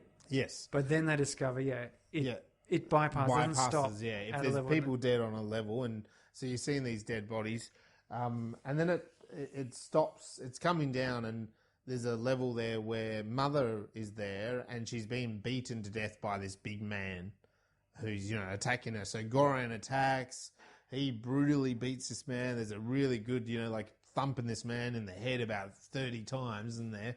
And Borath? Yeah, Borath. Let's call him Borath. As long as he's not Borat. Something like that. Borat. He jumps off because there's another guy in the cell. With a samurai sword. With a samurai sword. So they start fighting, and he gets cut really badly by the samurai sword, but he fights this man, he grabs the sword. That good old trick, cutting your hands apart. And at the same time, Goreng, the guy he's fighting, kind of then overpowers him and starts beating the living daylights out of him. And just probably on, inches away from death, Barath kind of overpowers the man that he was fighting, kills him, and slices the head off the dude and a blood spurts out of the neck. Yeah. Now, I got to say, beating Goreng. That must be an homage to those 80s sort of slasher movies. It is. The number of times someone would lose their head and their body would sit there and then you just get a little fountain of blood coming out the top. Beautiful. Why not? And very, very Evil Dead. It is very Evil Dead, isn't it? And but what Gorang looks at is that Mother is also dead. She's gone. She didn't quite make it. No, and so then they climb back on. They've got to climb back on quickly because it's descending again. And it's still going down, and we have this kind of now. It's beyond 250, and it's going down levels where there's bodies cut in half, and there's burnt bodies. And it goes past a level with nobody. Yeah, there's no one. It was just totally empty. And the beds are made. Yep. Like they're unused. That's right. There was someone eating another person. Then there was a guy with lots of money. Yeah, it's just a big pile of money, and he looks like he's going to offer it, and then he grabs it and rolls over and back hides. over, yeah. And you're like, what are you hiding that for? Yeah, I know, it's weird. And then they're coming down into 333, and they're like, oh, this must be it, and it stops. It doesn't keep descending. And they notice that then there is a child under the bed. Yeah. So there's a small child. She's sort of, you can recognize that they've made her look a bit more like the mother genetically. And, they kind of then debate about she's probably really hungry. They've got the panna cotta. And Barath doesn't want to give her. He's going, the panna cotta is the message. We got to hold on to this. The child is the message. Yeah. And so then they feed the little girl, and they actually makes them feel good. The fact that this little girl is happy. And then that's when they decide the girl is the message. Yes. The child is the message. Anyway, Goreng passes out. Day and night come, whatever. And when he wakes up, Barath is dead. Yeah. He's bled to dead overnight. He's bled out. And the platform comes back down, I think. It must have. Yeah. It's the next day. So it's going, and so Goreng and the girl hop on it, and it descends into this massive tunnel of darkness, doesn't it? Yeah, the big cavern. Yeah, that sort of style. And it goes all the way to the bottom. And he gets off, and out of the darkness comes good old Trimagazi. He's back, the ghost. And he says that, well, you've brought her here, which is great. And he goes, no, I'm gonna take her. She's the message. And he goes, but you're not the message. Yeah, you're not needed. You're not needed. And so he departs the platform. He walks off with Trimagazi. And they just kind of walk away discussing whether she will succeed. And they say, well, she will. She is the message. Mm. And then the platform shoots up. And we get I guess we sort of get a bit of a shot of her lying on this platform as it speeds upwards. And that's it. Yes. Credits roll. And then everyone starts asking, what? Well, she is the message, sorry. Yeah, it's good. And to me, it's fine. And this is the beautiful thing about this film is it leaves you with, you could call it a happy ending. It does. But at the same time, it's kind of, it's a non-traditional happy ending because, Goreng didn't go and the mother never found the child. We didn't actually find out whether she was the child's mother. And even Goreng, it's like, I think Trimagazi says, doesn't he say, we can, I can't remember the exact line, but it's like, we can search the earth for life's answers or something, some sort of metaphoric kind of wank that he says to him. It's like, but is he just stuck in that dark cave? Well, the other question is there no way out? Was there even a child at all? Yeah. Is he still just lying unconscious on the platform holding a panna cotta? Because it seems like we've been told basically this mother didn't have a child. That's right. And the administrator was certain there was no children allowed in here. Yeah. And so you got to wonder, have we moved into because he got terribly beaten by that fellow. And so you got to wonder then, is this sort of like a symbology that he's seeing in his, to justify himself in his unconscious state? Yeah.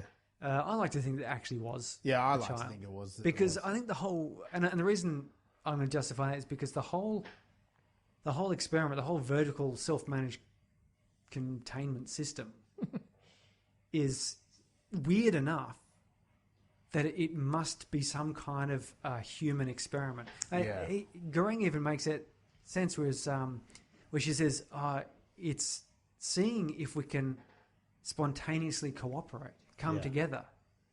And Goreng makes the point, he says, that's so they know how to defeat it. Yeah. So they know how to stop it.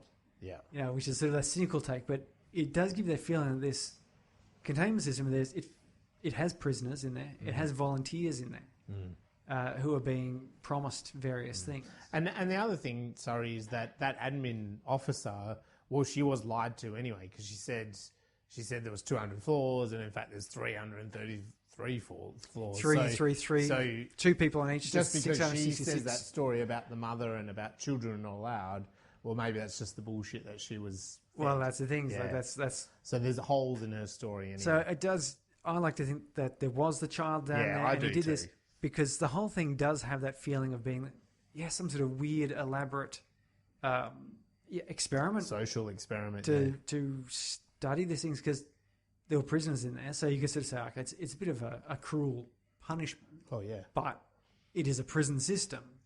And the other people are volunteers who are willingly and knowingly, they're willingly knowing they're going into the system. They clearly didn't know the details of what goes on there. But, yeah, they're just, I don't know what sort of promises are being told, whatever. But, yeah, it's a very, very powerful sort of thing. And the administration, likewise, we don't know if it's actually government administration. Yeah, no. He said it's so that he reckons it's so they would know how to defeat self-corporation. Yeah. So it could have been a private organisation doing like a science experiment. Science. And that's where I draw similarities with the Cube. Yeah. Because in the Cube, and sorry if this is spoilers for people who haven't seen it, but it's a prison. Stop now and go and watch it. Yes, go watch the Cube. It's well worth it. It's got a couple of annoying parts to it, I got to say, but that's what you got to expect when people are being brutally murdered in torture traps. You're going to find a few of them there where you sort of go, that was an annoying death.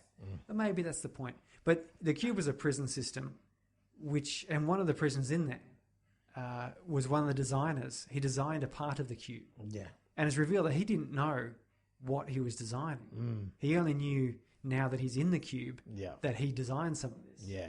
He was given a design specification for a very small part, which he did, and he handed on, and it got amalgamated into some other design. Yeah. He said there was a whole department filled with people, each designing some little bit. Yeah.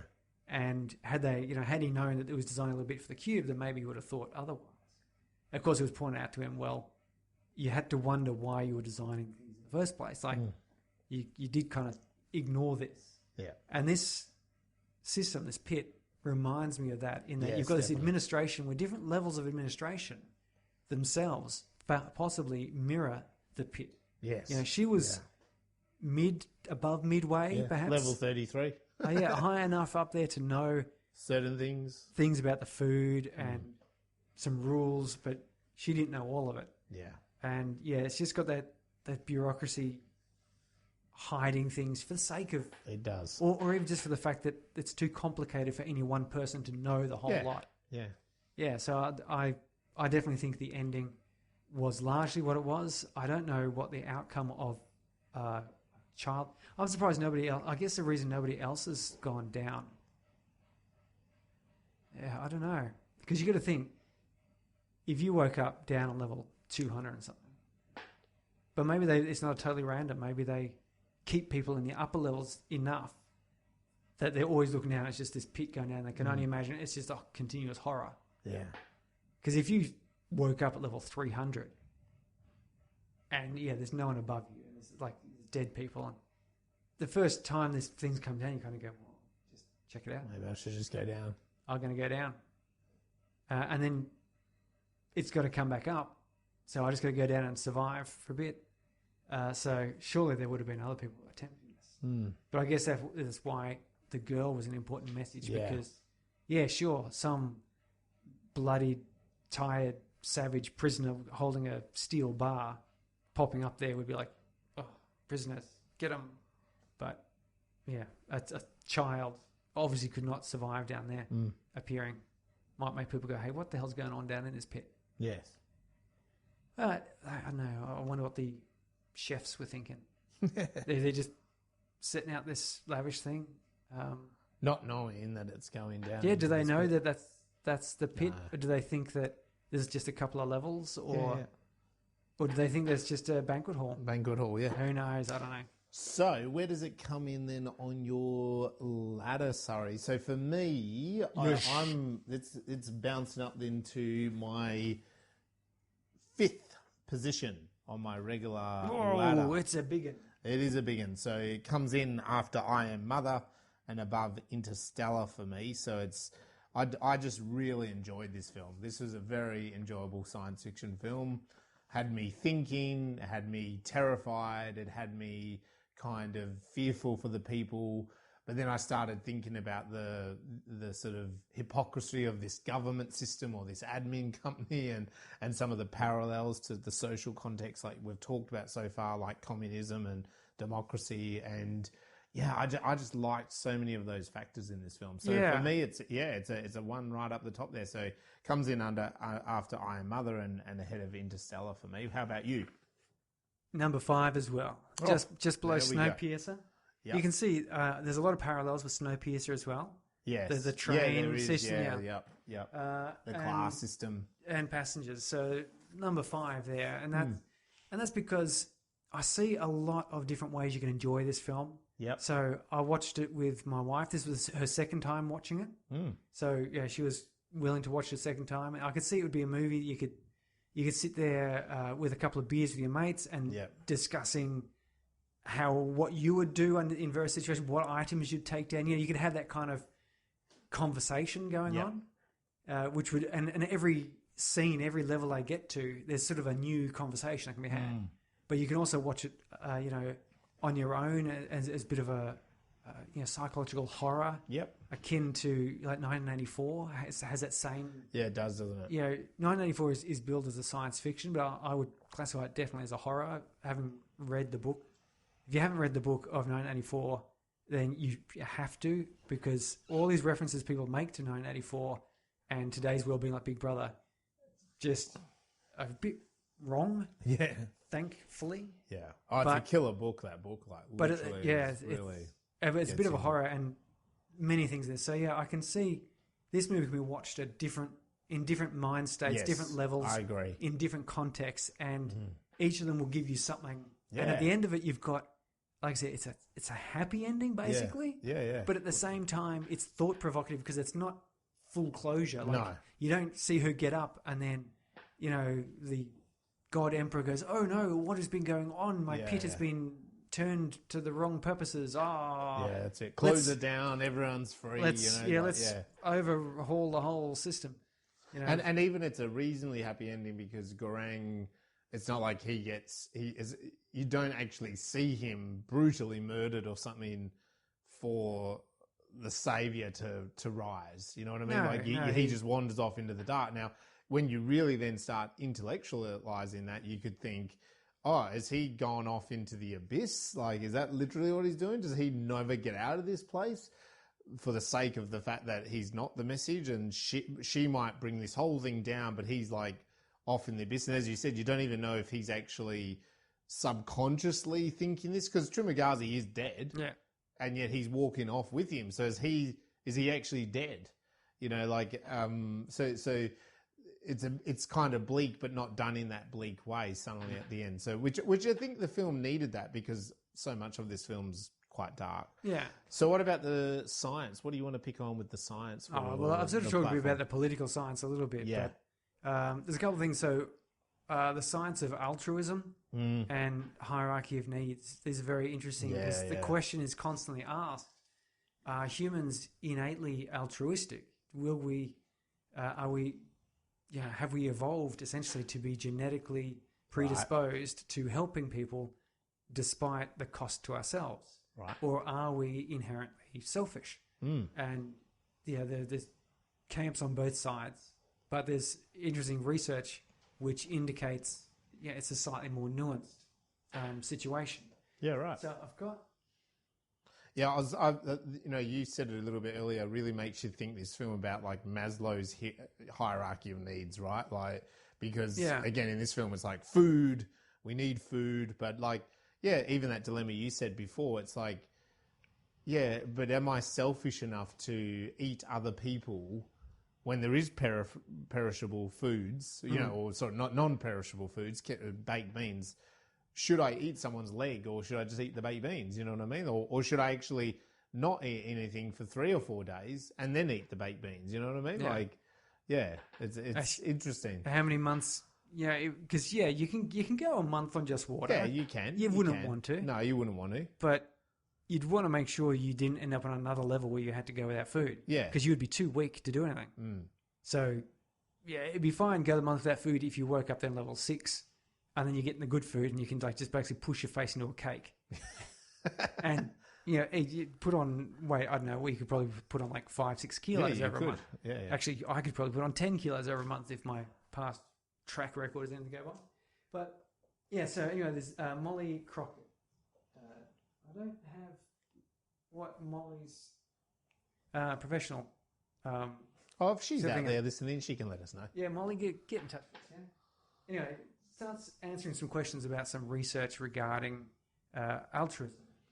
So, at the University College of London, Molly addressed a question about altruism. And what they're really interested in doing is quantify how much people care about others relative to themselves.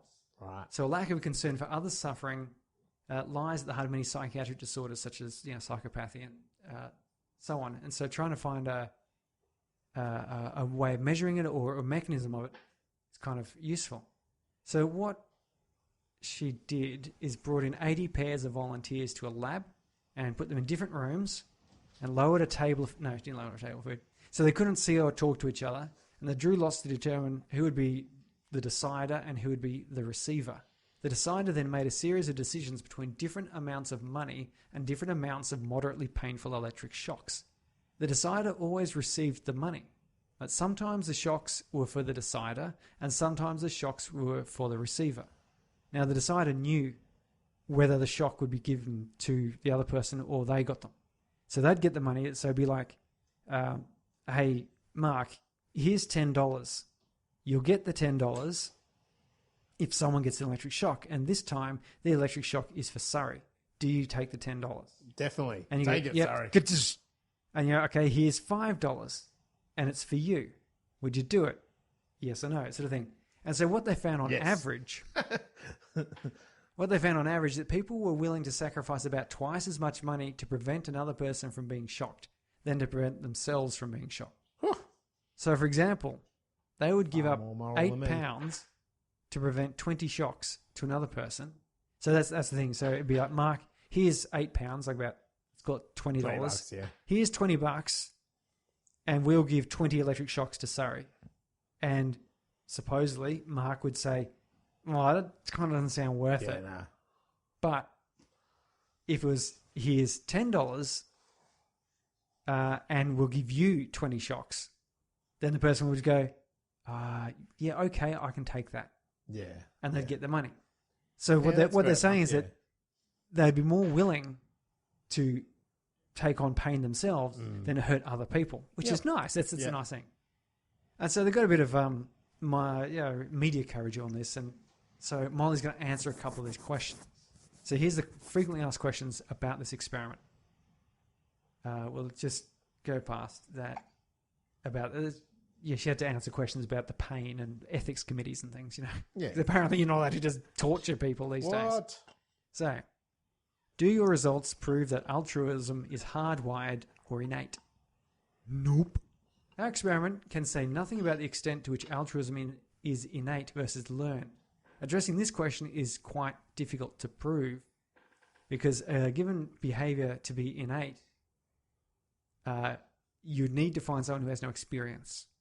And so there are some studies on infants, because a little 3-month-old baby has, for example, shown a preference for helpful characters rather than harmful ones. Mm-hmm. And you can imagine a 3-month-old hasn't really had much time to learn a lot of experience. But this experiment was for 18 to 35-year-olds.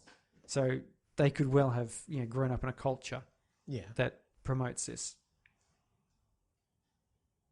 And so they asked whether they knew they were being observed, and they said, well, there was a double blind, so the people just had ID numbers and nobody knew who was what, and the results that they tallied weren't against people, they were against these ID numbers. And no one knew who had the ID number. So you got an ID number secretly random assigned to you in your app, for example. Yep. You went into a room and you clocked in with that number. So now they know that room, the results coming out of that go to that ID, but they don't know which person has gone into that room. Yeah. But they also there's some other experiments there where the people were given the opportunity to donate an amount of money to charity and keep some of the money themselves. So they're being observed. So you'd expect then if it's an observation sort of thing that, they'll give more money to charity. But they actually found that people were keeping on average 80% of the money for themselves. So not that charitable. Mm. And then the question is, do your results prove that altruism actually exists? So she points out that lab experiments are not necessary to demonstrate the existence of altruism. We've got plenty of examples of that, you can observe it easily. One question, however, is to what extent altruistic behaviours are motivated by true concern for well-being of others versus more self-serving motives such as the desire to boost one's reputation or even the pleasant feeling that results from being kind. Although, personally, me, Surrey Hughes, I would argue that the fact that we feel good about being kind is an innate response to promote kindness in a species, because there's benefit to the group for people to be kind to each other, right? Yeah. Although Molly says that she's fairly confident that the volunteers in our recent study were not making altruistic choices out of concern for their reputation, we cannot rule out the possibility that they behaved altruistically in order to avoid feeling guilty or to feel good about themselves, rather than because they truly cared about the suffering of others. But is it even worth asking the question of whether true altruism actually exists? And that's interesting. So there's a Stanford neuroscientist called Jamil Zaki who says attempts to identify true altruism often boil down to redacting motivation from behavior altogether. The story goes that in order to be pure, helping others must disassociate from personal desire. But it is logically fallacious, because, that's a cool word. That is a cool word. Sounds a bit naughty. To think of any human behavior as amotivated. De facto, because, let's see, he's a scientist, he says things like that. When people engage in actions, it is because they want to. Second, critics of impure altruism chide helpers for acting in human ways, for instance, by doing things that feel good. The ideal then seems to entail acting altruistically while not enjoying those actions one bit. To me, that is no ideal at all. I think it's profound and downright beautiful to think that our core emotional makeup can be tuned towards others, causing us to feel good when we do. Colour me selfish, but I'd take that impure altruism over de-enervated, floating ideal any day. And that is the point, isn't it? So we have this concept called virtue signalling, which is where you're seen to be doing the correct thing according to society in order to gain reputation and so forth. But if that results, for example, let's say we're talking about Warren Buffett before the podcast, and he's evidently giving up all of his money. He's got some trust fund for his kids, so they're not going without, but they don't need, he's argued they have no need for $80 billion. That's more money than any one person needs. Yep. So he's going to give that away to various charities and some various charitable ways. And he's been accused of virtue signaling. Like he's just doing that to make out like, okay, so he's this old man and he's come to the end of his life and now he's trying to buy forgiveness type of thing. Yeah. But the argument here that this Jamil fellow has said is basically, does it really matter if him giving away his money is doing that in order for him to feel good? He's saying, well, that's it. That's the system working. Yeah, it is. That's the system working, because why would you? Well, you've got to be altruistic, which means you've got to do something even though you don't like it at all, but you're helping someone because you don't like it. It becomes this weird. That doesn't make any sense whatsoever. No, that's like a computer could be programmed to provide assistance to someone, and the computer obviously has no emotional feeling one way or the other. But humans aren't going to work that way. Yeah, and I mean, in the case of Warren Buffett, if he's getting, he feels like, as I'm getting closer to being too old, I might die, I want to give away all my wealth. I mean, isn't that kind of kind anyway? Like, even if it's sprouted to the whole world, like, he could decide to go, nah, stuff here, I'm going to burn it or put in a gold, I'm going to build a huge gold temple for myself like the pharaohs did, put me in a coffin with all my jewels. So, Warren, if you're listening, we could do with some of that money. Yeah, Space Brains could have a little injection of cash. Space Brains, we could run some science fiction film festivals. Yes, we could. I've got my eye on a golden temple. Yes. A small one, a moderate size one. Well, we could take some of that money and get like homeless people, unemployed people, and give them jobs to run the festivals with us and stuff like that. Yes. Share the wealth rather than or run pain experiments. Yeah. Apparently that's ethical. Like the platform. We could build the platform, Warren. Whoa. That would be a good legacy, wouldn't it? You could sell tickets. You could sell tickets to the platform, Wow, yeah, you could sell the ultimate in movie-going experience. People just saying sell the experience of the platform. Yeah, exactly. Like experience what it is in that movie. People would probably prefer like other movies, like maybe romantic comedies or people would go straight to something a bit porn. the porn. But, you know, like some people out there, once they got past porn, then they'd start going, what would it be like to be at Jurassic Park? What would it be like to be in The Platform? What would it be like to be Total Recall? But we would only do Saw and The Platform and Event Horizon. Yeah. Oh, Total Recall, I reckon. Total Recall. Plant the memories of going to Mars or whatever. Harry, I'm going to Total. That's right. Oh, I'm not doing that again. No, don't do it. There we go. Don't do it again. So yes, so that's a bit of the science. I was going to talk a little bit there about it's not the science, but Don Quixote, his book, which is because it's quite symbolic, his book there, because Don Quixote is about a disillusioned young man who thinks the world could be and should be a nicer place, and so he takes on the name Don Quixote de la Mancha. Yes, and imagines himself as a knight in a knightly world, doing knightly deeds, fighting giants and dragons and saving people, and he has like a farmer who's a little bit more down to earth, but humours him because in the end he's going off into this imagined world. He's doing good things, even if he doesn't realise why. Yeah, and that's kind of this Goreng fellow. Yeah, it is. Yeah, he's gone in there and he imagines the world could be a bit more ideal. Because he went in there to get a degree, for crying out loud. Yeah. Like, just go to a university and study. Yeah, I know. I was like, geez, it's tough to get a degree, but jeebus, you're really eating. Spending 6 months in a pit. Yeah. I don't know how they could have sold this to him to make him think, yeah, I could totally manage that. Like, even if it was just like, 6 months in a ordinary prison in Australia, I'd be going, no. No, yeah, it's not worth it. Like, in what, I get a diploma. Yeah. An accredited diploma. Can I have, like, a private yacht? Yeah. Or something instead? Can I have a house? Like, can I get a free house? Something like that? House? I never want to pay tax again. Yeah. Yeah, so it's... he's a bit idealistic, and the fact he brings a book. Yeah. He's one item, like other people bring romantic, samurai knives and or piles of cash for some noble reason. I was thinking that maybe an animal would be a good one, because then you could always kill it and eat it when you get to the bottom levels.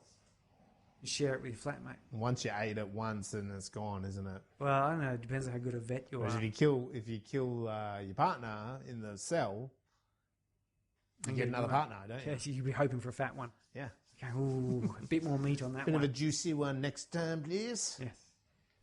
Yes. So anyway, he's a bit idealistic, and he ends up eating his book, doesn't he, on one of those levels? And yep. Which is what you would do. At the end, silly, actually. And at the end of the movie, he does wander off in his own little dream world where he's doing good things, but who knows why. So that's about it. There's a bit more, as we talk about Maslow's hierarchy of needs. There's a few experiments to see whether that's really a hierarchy like that and things, but I think we should move on though to cinematography, because you do love this movie. I do, and look, I want to just quickly go through. We've gone through a lot of details, but like I think cinematography for this film, there's a beautiful rule of thirds. It's been shot really well. The tension is done really nicely. I also thought the lighting was really well done in the pit. You know, lots of lovely shadows going on, lots of kind of creepiness to it, it felt confined space. Also, when they do descend Goreng and the girl, you know, to the bottom, like that was such a beautiful shot, wasn't it? You know, I think any filmmaker, like I was watching that, just like that was blowing my mind the way they did it. It was very alien-like, you know, coming down with this huge shine of, you know, just this little sort of split of light as they descended into nothingness kind of thing.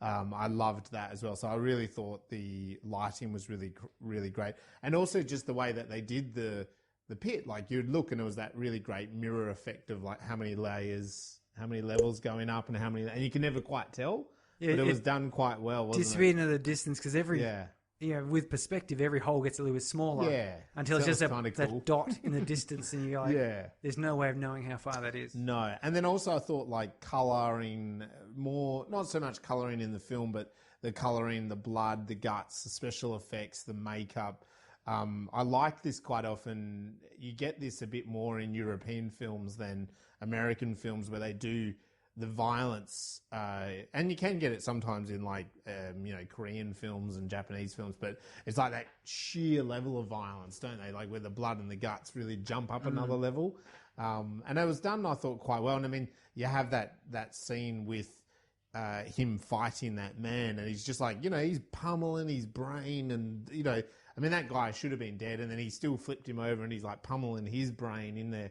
And he's just beaten to a pulp, like literally. So I thought that was also done really well. But what I wanted to focus on, we've mentioned it briefly, is symbols. So for film symbols, and you have talked about that book, and it was a good sort of symbolic touch on the narrative. But there's a symbol in this film. There's a motif. Motif. There's my French. Lots of cinema stuff, film stuff is French, like mise en scène. But motif here is snails. So did you pick up on this? And some films do this really well, where they'll like, they have a motif, and the motif is, it can be visual, and it can also be spoken, or it could be part of the words, or whatever it might be, or it might be shown in a picture, like, in the background or something like that. And it's just kind of repeated throughout. So in this story, I don't know if you picked up, it was like the snail, the idea of a snail. So I sort of thought, okay, what is the snail? What are some of the references? Because it kept coming up. So it's like, what are some of the references in the platform of the snail? And so in the film, it's his favorite dish. That's what he tells us. There's this kind of idea of your favorite dish. And like you said before, what's your favorite dish for people listening? So it's like, it's his favorite dish is the snails. We also very early on have Trimagazi like saying to him, like, oh, you're like kind of like, he brushes it off, but it's like, you're like a snail, slow and can't really think outside the box and just got to go its own path. Then we have the scene where we see what's it? It's not is it an aquarium that you put snails in? Is it an aquarium or is that a terrarium? Terrarium. And you see them all there and they're kind of over each other. Then we have that nice scene where the chef like cooks them up. Yeah, he's preparing them. Does all that. And then we do later, he has that dish, the dish stands out to him, his dish. And you're right, like he kind of rations it out, doesn't he? Shares his favourite with other people. His favourite dish once he kind of has that sort of, but not so much epiphany. To me, again, that was me also thinking though that this is that, the unfair irony of this communism trying to be fair is that he's choosing what the other people are going to have. So they left snails. Yes. And he's going, oh, the snails are so good here. You have some. And he's like, regardless of the fact that people below him probably don't like snails. Yes. Yeah, I know. Let's face it, no one above him likes snails. No. Why do the people below him like snails? Yes. But for him, it's like there, and that gives that's the unfairness of where someone says, this is what's right for you, and you sort of go, no, that's crap. No, I don't want the snails. I've tried dreadful, snails once before like that, and they weren't my kind of thing. Oh, like little rubber balls. Huh? Yeah. So the thing is, I thought about this a little bit. So they're the reference points that I picked up on. There might have been. There's one other one where he wakes up level 171. He's tied up, and he says, "Yeah, I'll leave you here to flush and like to do with snails. Yeah, that's right.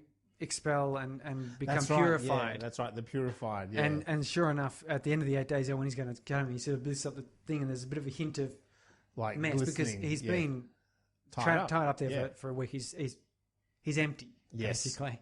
And he's been purified. Yeah. So there's also that metaphor of purification.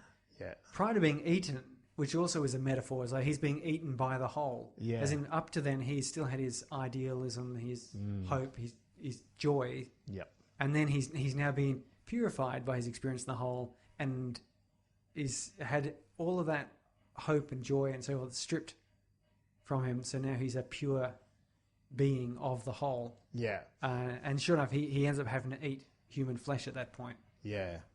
So I kind of like, I first thought about you're right. So that purification of the snail. So I sort of thought about myself and I was like, well, what is a snail? Like a snail is an insect. It's small. It's slow moving. It's like squishy. You know what I mean? Like it can't really attack people. No. You know, like it's pretty defenseless. It carries everything on, it carries its house on its back kind of idea. Like it carries everything with it. And that was like me thinking of it. And then I thought I'd look it up. What does the snail represent? And it quite often represents, first of all, great patience in life. When you talk about like snails as a totem animal. So it's like it's about that snails are slow, and it's about they see the bigger picture of life. So that's kind of one thing to think of it. But they are a creature of habit, and they are quite frail emotionally.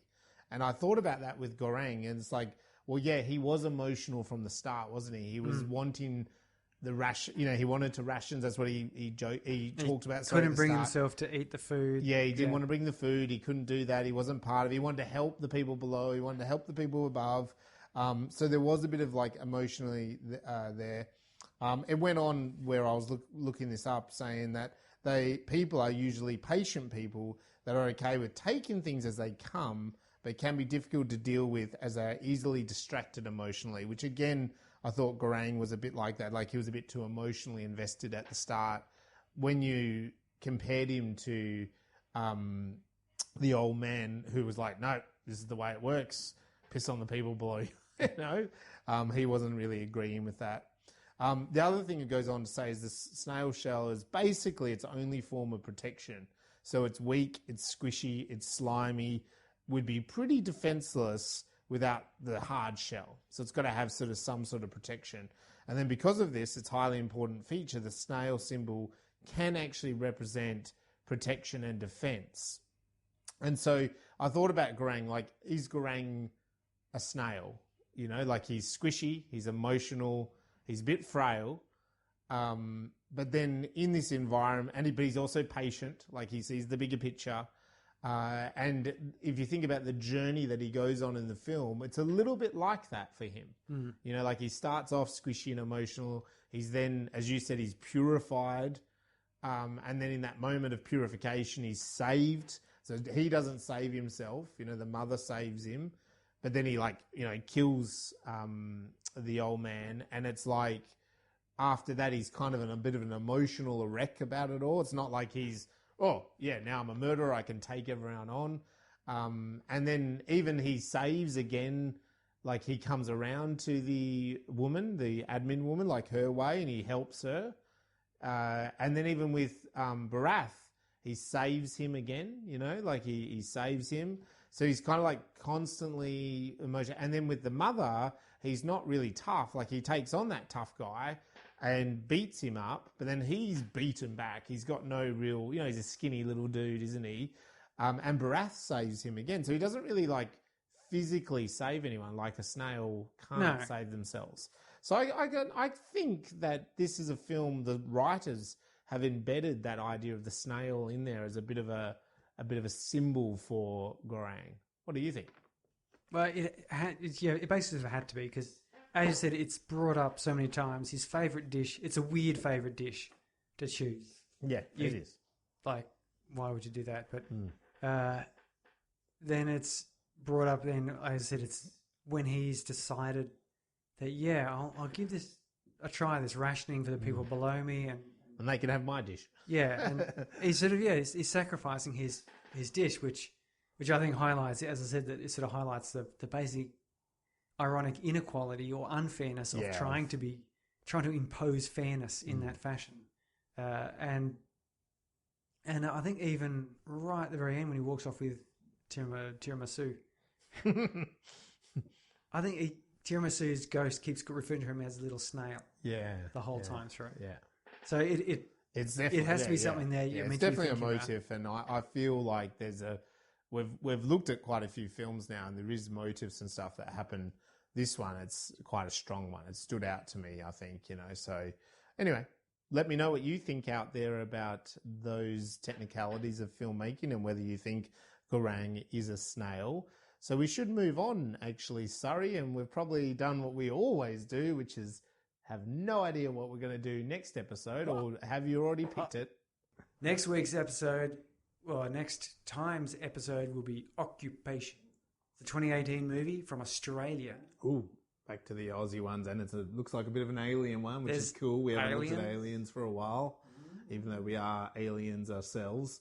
So that was us talking about The Platform. The Platform. I was really excited by that film. I'm glad we chose that. Definitely. And we went in. Definitely go and have a watch of it. If you somehow got to the end of here and now you haven't watched it yet, you've got to go. But another interesting thing is go read a quick brief synopsis of Don Quixote.